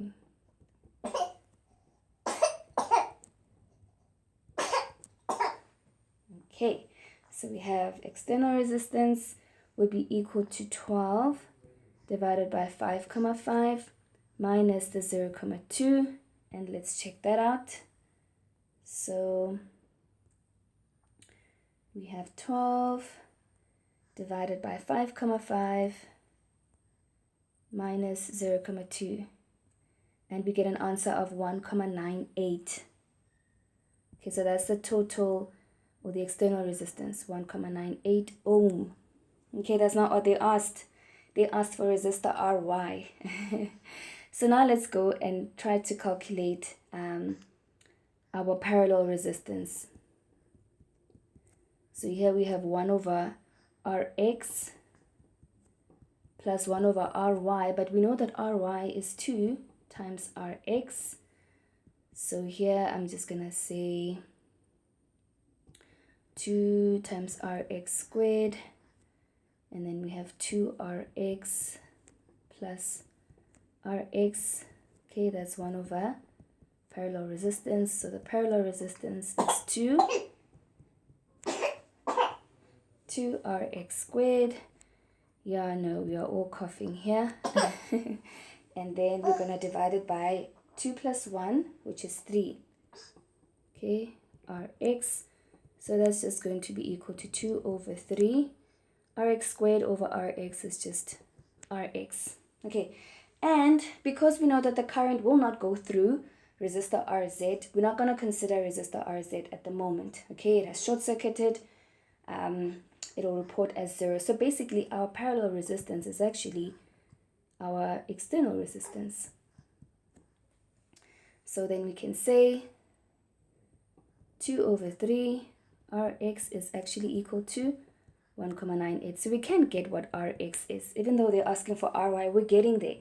Okay, we're taking it step by step. So 1,98 divided by 2 over 3.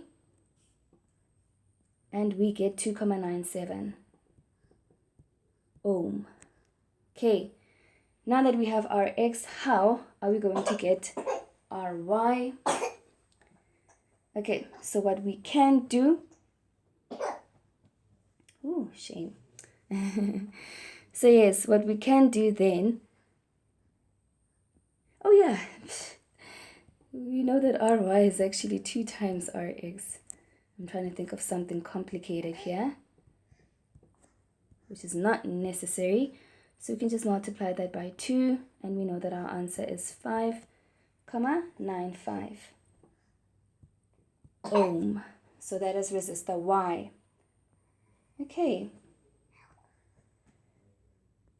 And now we can go to the next question. So 8.3, it says, calculate the power dissipated by resistor Rx. Okay, so in order for us to find the power, we need to get the current. And remember what I said, that current will divide proportionally. All right, we have Rx, it's 2,97. Just go back to our blue pen. So it's 2,97 Rx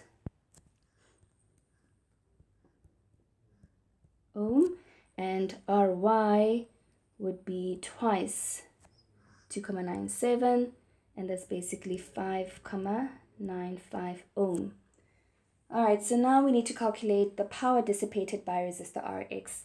We already have the resistance, we just need to go calculate the current. Okay, so if I want the current that goes through Rx, I will take the resistor Ry, and in the denominator I add Rx and Ry, and I multiply it by the total current. Okay, so resistor Ry is 5,95. Resistor Rx is 2,97 plus 5,95. And we multiply by the total current, which is 5,5. So what do we get there? Okay, so we have 5,95. Is that the answer? Yes, it is. So 5,95 all over 2,97 plus 5,95 multiplied by 5,5. All right, so we get a current of 3,67 amperes. Okay, so that's the current through resistor Rx.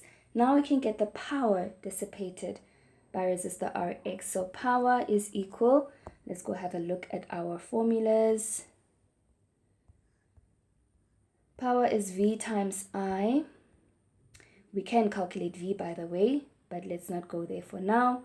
Or we could say power is equal to I squared times R. Okay, so I squared times R, because we already have those values. Now our current that we just calculated is 3,67 squared multiplied by our resistance, which is 2,97. Let's just go back. And yeah, then we can calculate that and get the answer. So we have this answer squared multiplied by 2,97. So we get 39,95 watts, because now this is power. Okay, so that's not bad. For how many marks? 4 marks. Okay, now 8.4. So now they say when both switches are now opened, the reading on the ammeter is 1,3 amperes. Okay, let's just do this a bit. So now our reading is 1,3 amperes. Okay, let's just remove all of this. And let's just regroup a bit. Okay, so now what is it saying again? When both switches are now open. So if both switches are open, how is this current going to move? Okay, so it's coming down, right? And it's definitely not going to go through resistor Rx.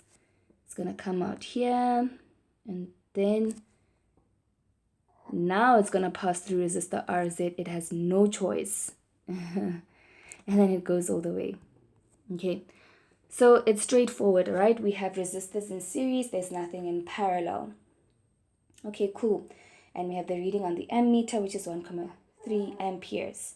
So now 8.4 says, calculate the reading on the voltmeter. So we're looking for this reading right here. Okay, I'm going to take this opportunity right now, because we have the current going through RZ. Let's just see what RZ is. Okay, we're taking a mini break. We'll get back to the question of calculating the reading on the voltmeter. Or let's just answer that, and then we'll take an ad break by calculating RZ. Okay, so the reading on the voltmeter is simply going to be voltage is equal to current times resistance. Okay, and our current, because now we have resistors in series, there won't be any kind of division. Our current is 1,3. They've given it to us. All right. And resistor RY is 5,95 ohm. Okay, so now we're going to take 1,3 multiplied by 5,95, and we get 7,74. So that was a straightforward calculation. That's cool. Now, some of you can go and make a quick cup of coffee while I take an ad break and take an opportunity to calculate RZ. Remember in the previous scenario where both switches were closed, the current didn't go through RZ. Okay, so we don't know what the reading on RZ is. So let's take a moment right now to actually calculate that. And we're going to use the EMF formula, which is equal to current over the external resistance plus the internal resistance. We know the current is 1.3, our EMF is 12. Our external resistance is basically RY plus RZ.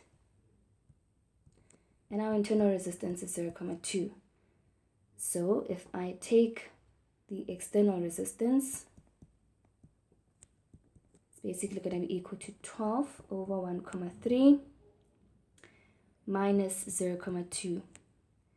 And resistor RZ is actually 12 over 1,3 minus 0,2 minus ry, which is 5,95, and we can do that quick calculation.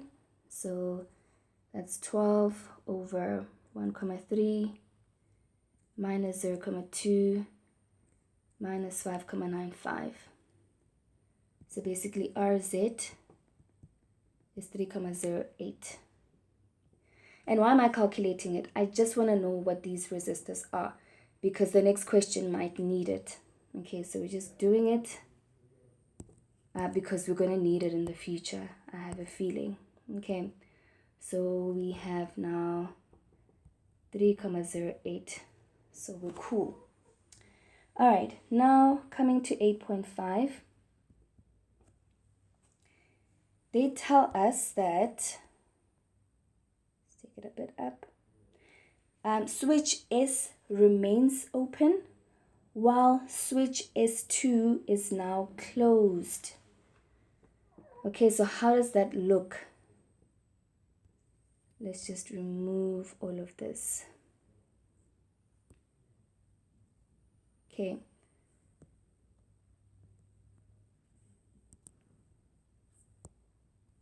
All right, so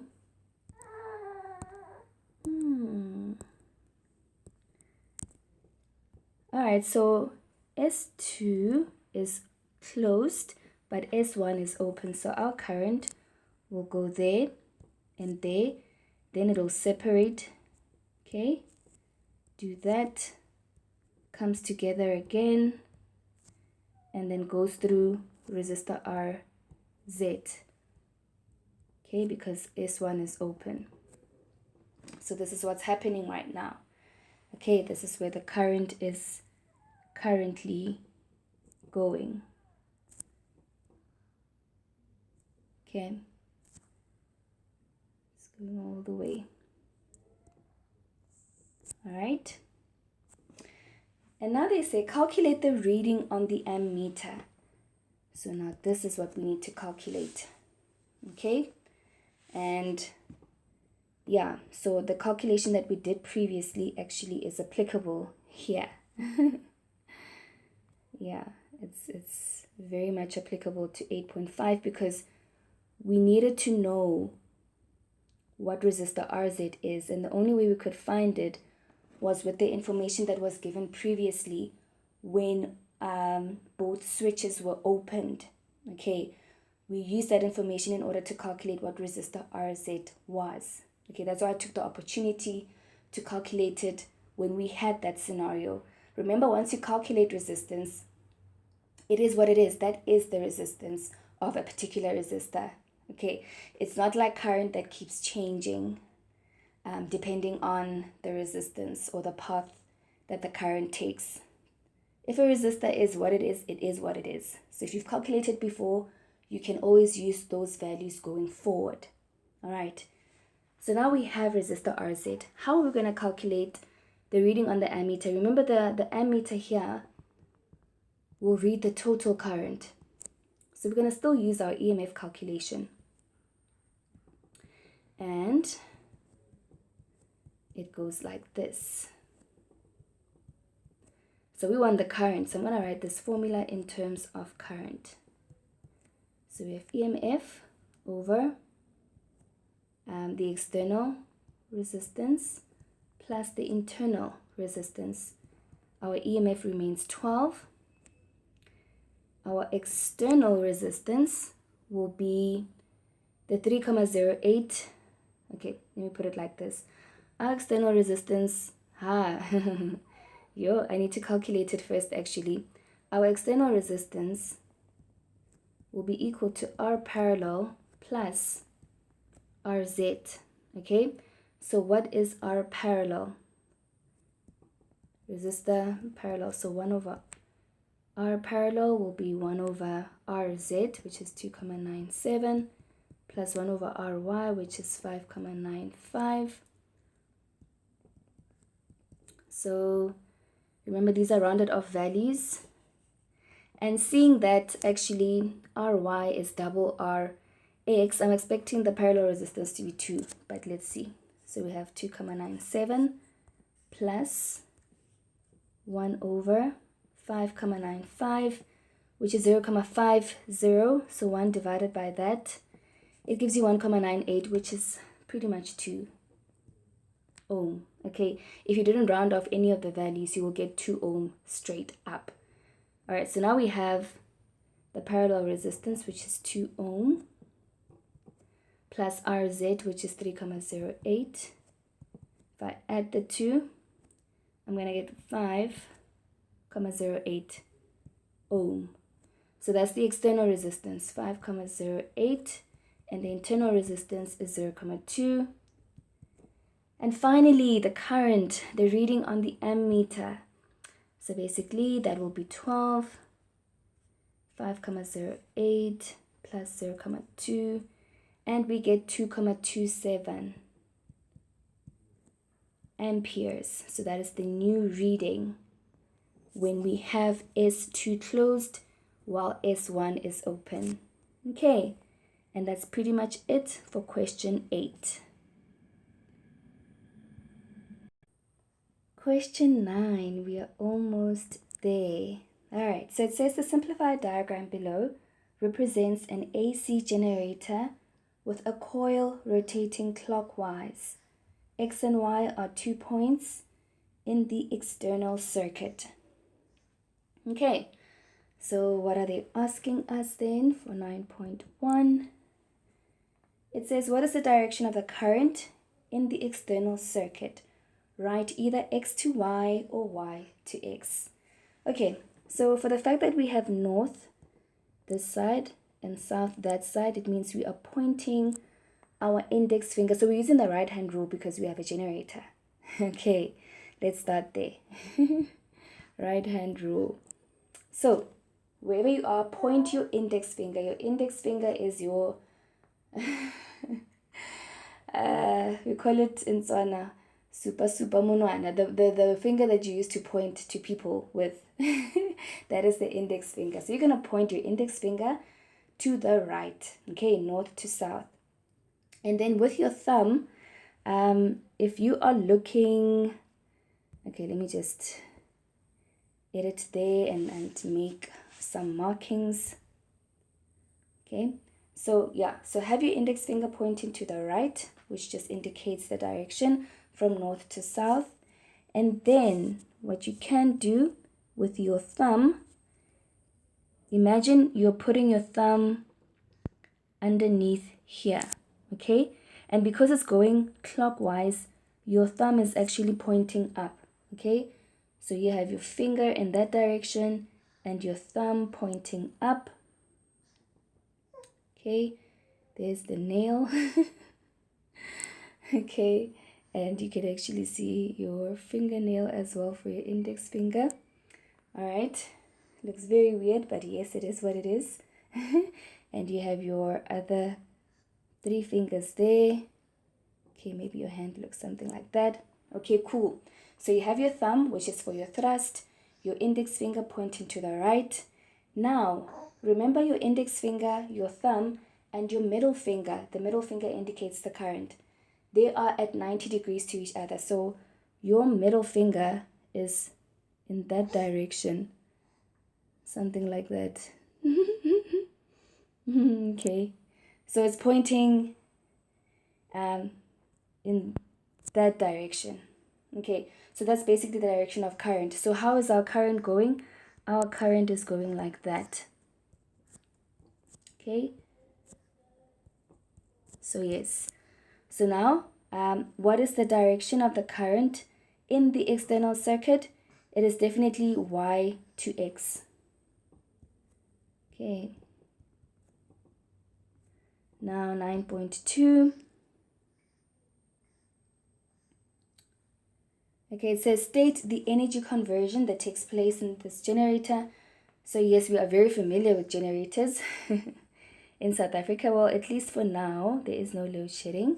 So we know it's from mechanical to electrical energy. Okay. And then it says the maximum voltage produced by the generator is 125 volts. Okay, let me just note that. So we have Vmax, okay, which is 125 volts. Now coming to 9.3, it says to find the term root mean square voltage. Okay, one of the definitions that you have to know, they like asking this. So the root mean square voltage, or VRMS, is basically the equivalent DC voltage value, okay, that produces the same heating effect as the changing alternating current. Okay, so that's basically that. And then for 9.4, I've never seen a question where they ask for the current RMS, the RMS current. But if they do, the RMS current would basically be the effective current value of the alternating current. Okay, anyway, 9.4, it says calculate the root mean square voltage of the generator. So our VRMS, you will see as well in the formula sheet, is basically our Vmax over root 2. Hence it's called the root mean square. And our Vmax, we already noted that it's 125, and now root 2. So basically our root mean squared voltage is 88.39 volts. Okay, and then now we get to 9.5. So it says the total resistance in the external circuit, okay, is basically 42.4 ohm. All right, now it says calculate the maximum current that is induced. Okay, is there a formula for maximum current? I remember it through IRMS, but I don't think we need to go that far. So basically, yeah, so you can see Imax is actually equal to root 2 times IRMS. And if you want to get IRMS, you need to get the power, average power, and it's a long route to go there. You can, but looking at the mark allocation, you should really see that you shouldn't be working that hard to get this maximum current. So what we can do, we know that our maximum velocity, did I say velocity? Our maximum voltage is actually equal to our resistance times our maximum current. Okay, remember that voltage is equal to resistance times current. And since we're looking for the maximum current, that's basically going to be our maximum voltage over the resistance. And what is our maximum voltage? It was given as 125.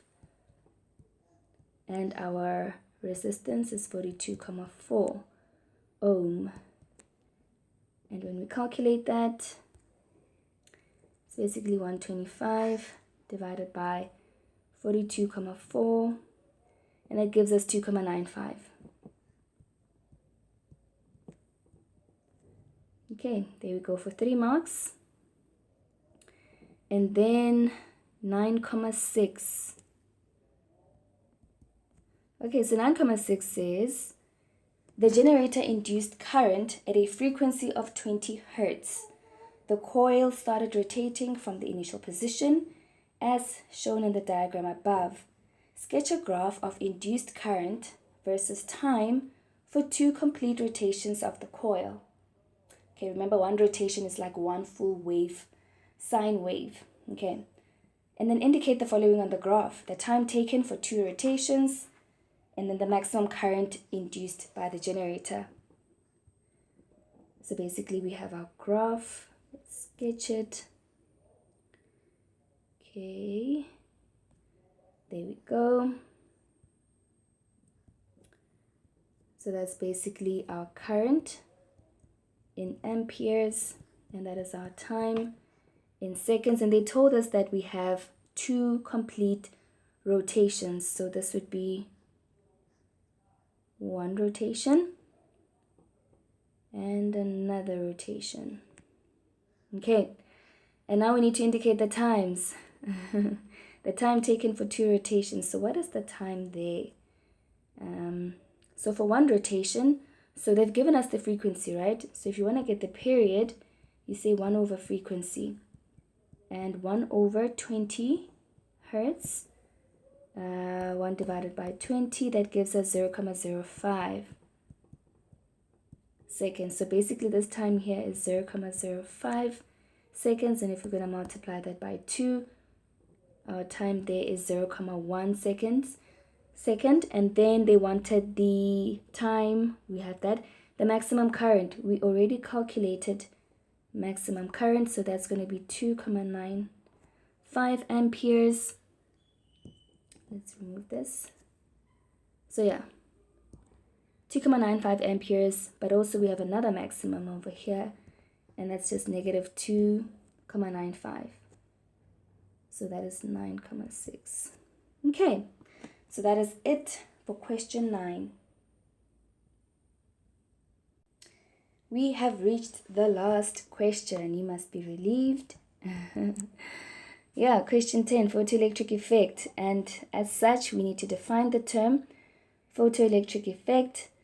Well, simply put, I mean, it's the ability of light to cause metals to release electrons. That's basically what's happening here.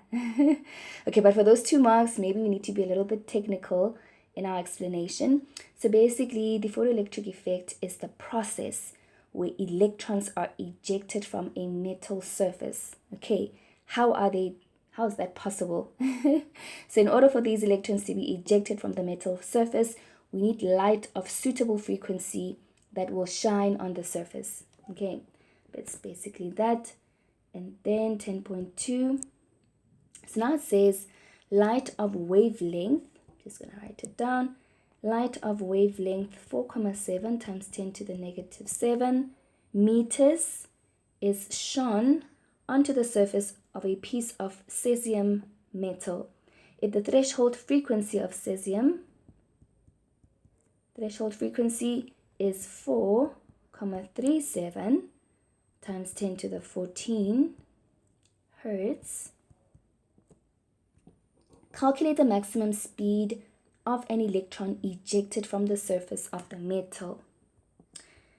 All right, let's just check the equations there. So we can use the one with EK max. So our energy there of the photon is equal to the work function plus EK max. Okay, and since we don't really have the energy of the photon, we can then use, we can substitute in that formula HF, and F is basically C over wavelength. Okay, so we're going to use HC over the wavelength, and our work function is actually equal to Planck's constant times our threshold frequency, and then we have half mass times velocity max squared. Okay, and what are we looking for again? We're looking for the maximum velocity. So let's just try to put this formula in terms of this maximum velocity or speed. So V max squared will be HC over lambda minus HFO divided by half M, and then we're gonna square both sides. Whew, this is dangerous things that we're doing here. One mistake and that's it. So what is Planck's constant? Let's just have a look again. It is 6.63 times 10 to the negative 34, and C is 3 times 10 to the 8,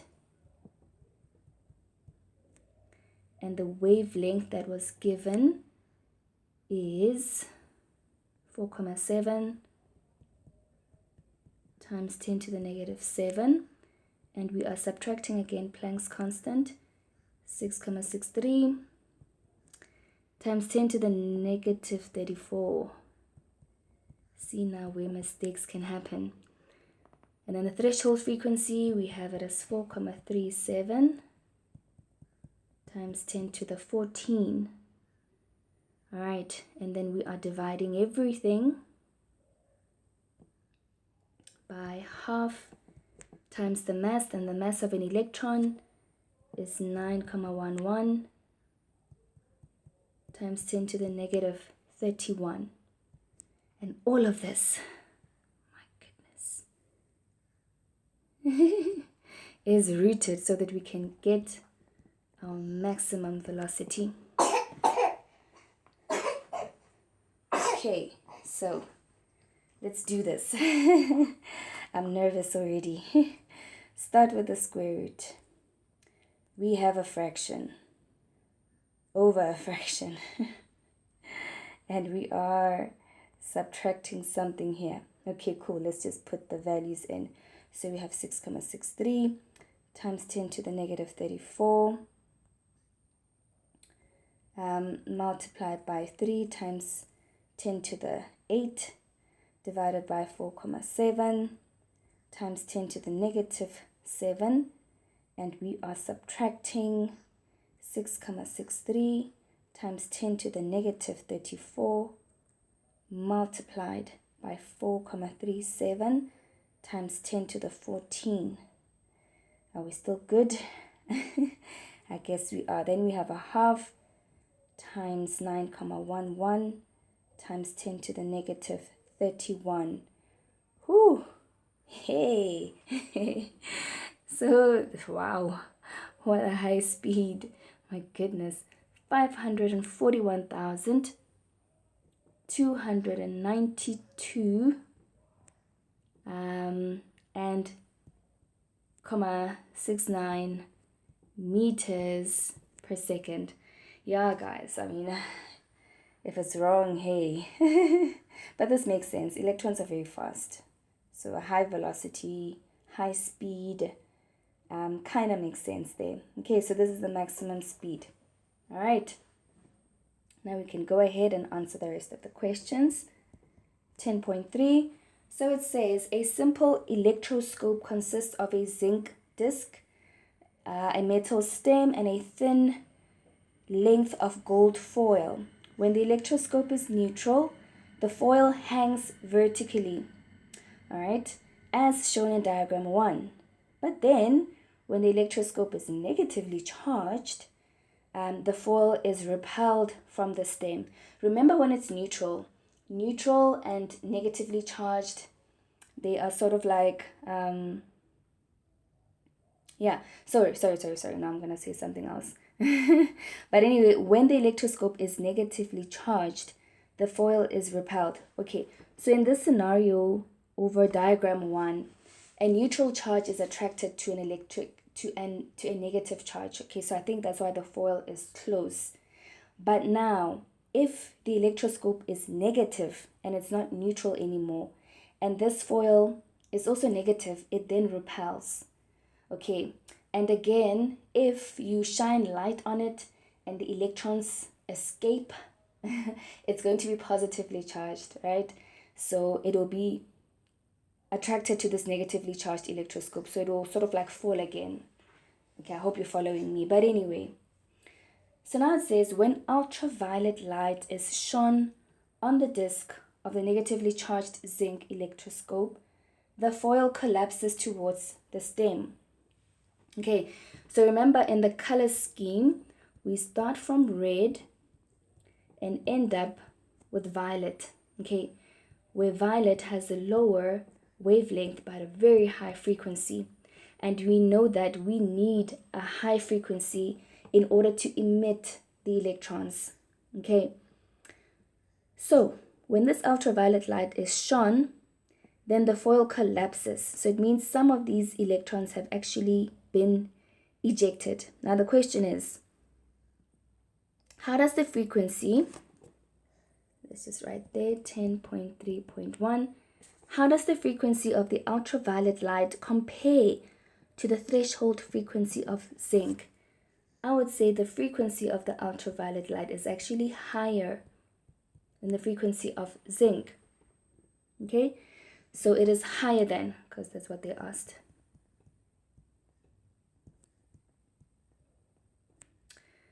All right.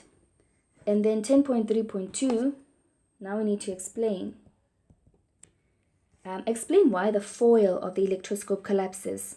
Okay, so you have a negatively charged electroscope. And at the moment, that foil has some electrons. So you have something negatively charged already. And this foil is negatively charged. So obviously it will repel. But now if you're shining this light of frequency that is higher than threshold frequencies, these electrons are going to go. They're like, oh my gosh, we are free now. And then this foil then starts becoming positively charged. And now it will be attracted, so it will go back.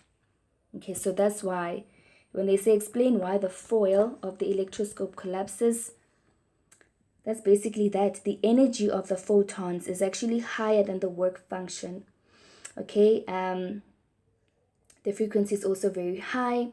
These electrons will have enough energy, not only just to get to the metal surface, but to actually be ejected. Okay, so yeah, so I would say ultimately these electrons are emitted, and since this electroscope is negative, like I've indicated in my little sketch, it's negatively charged. The foil now is positively charged and will attract to the electroscope. Okay, now the last question, 10.3.3. So now, green light is now shone on another negatively charged zinc electroscope. The foil does not collapse. So that should immediately tell you that the frequency of that green light is not enough, okay, to actually allow the electrons to be ejected. And you can see we had violet light previously. Now green is like in the middle, okay? So its frequencies, it's less than that of violet light or ultraviolet light. So anyway, this flew. So now, will the foil collapse if the intensity of the green light is increased? What happens when we increase intensity? So by increasing intensity, you are actually increasing the number of photons hitting the surface. Remember, the light has a dual nature, the wave and the particle nature. Okay, so from that light, let me just say photoelectrons, number of photoelectrons. Okay, so increasing the intensity will ultimately increase the number of photons that are hitting the surface. Okay, so as a result, you have a lot now of those photons, and as a result, the number of electrons that are emitted per second will actually increase. Okay, but I mean, it has to do with a certain energy, so it's not going to really increase the energy or increase the frequency. It's just increasing the number of photons. That's what happens when you increase the intensity. So it says, will the foil collapse if the intensity of the green light is increased? Basically, if you increase the intensity, will there be more electrons that are ejected from the metal surface? Will they have enough energy, enough frequency? And the answer there is no. Intensity doesn't do that. If you increase the frequency, by all means, yes. But in this case, no. The foil will not collapse. It will just remain as it is. Okay, and give a reason for your answer. Intensity doesn't affect the energy and the frequency. Okay, so yeah, the energy and the frequency will just remain constant, and that is what you need in order for the electrons to be ejected. And therefore that foil becoming positively charged and then ultimately falling down or collapsing. Okay, so that is basically the answer. And ladies and gents, that's it. We are done with this question paper. We'll see you next with chemistry. Don't forget to like our videos and also subscribe to our channel. And thank you for those who have been subscribing and recommending our channel to their classmates.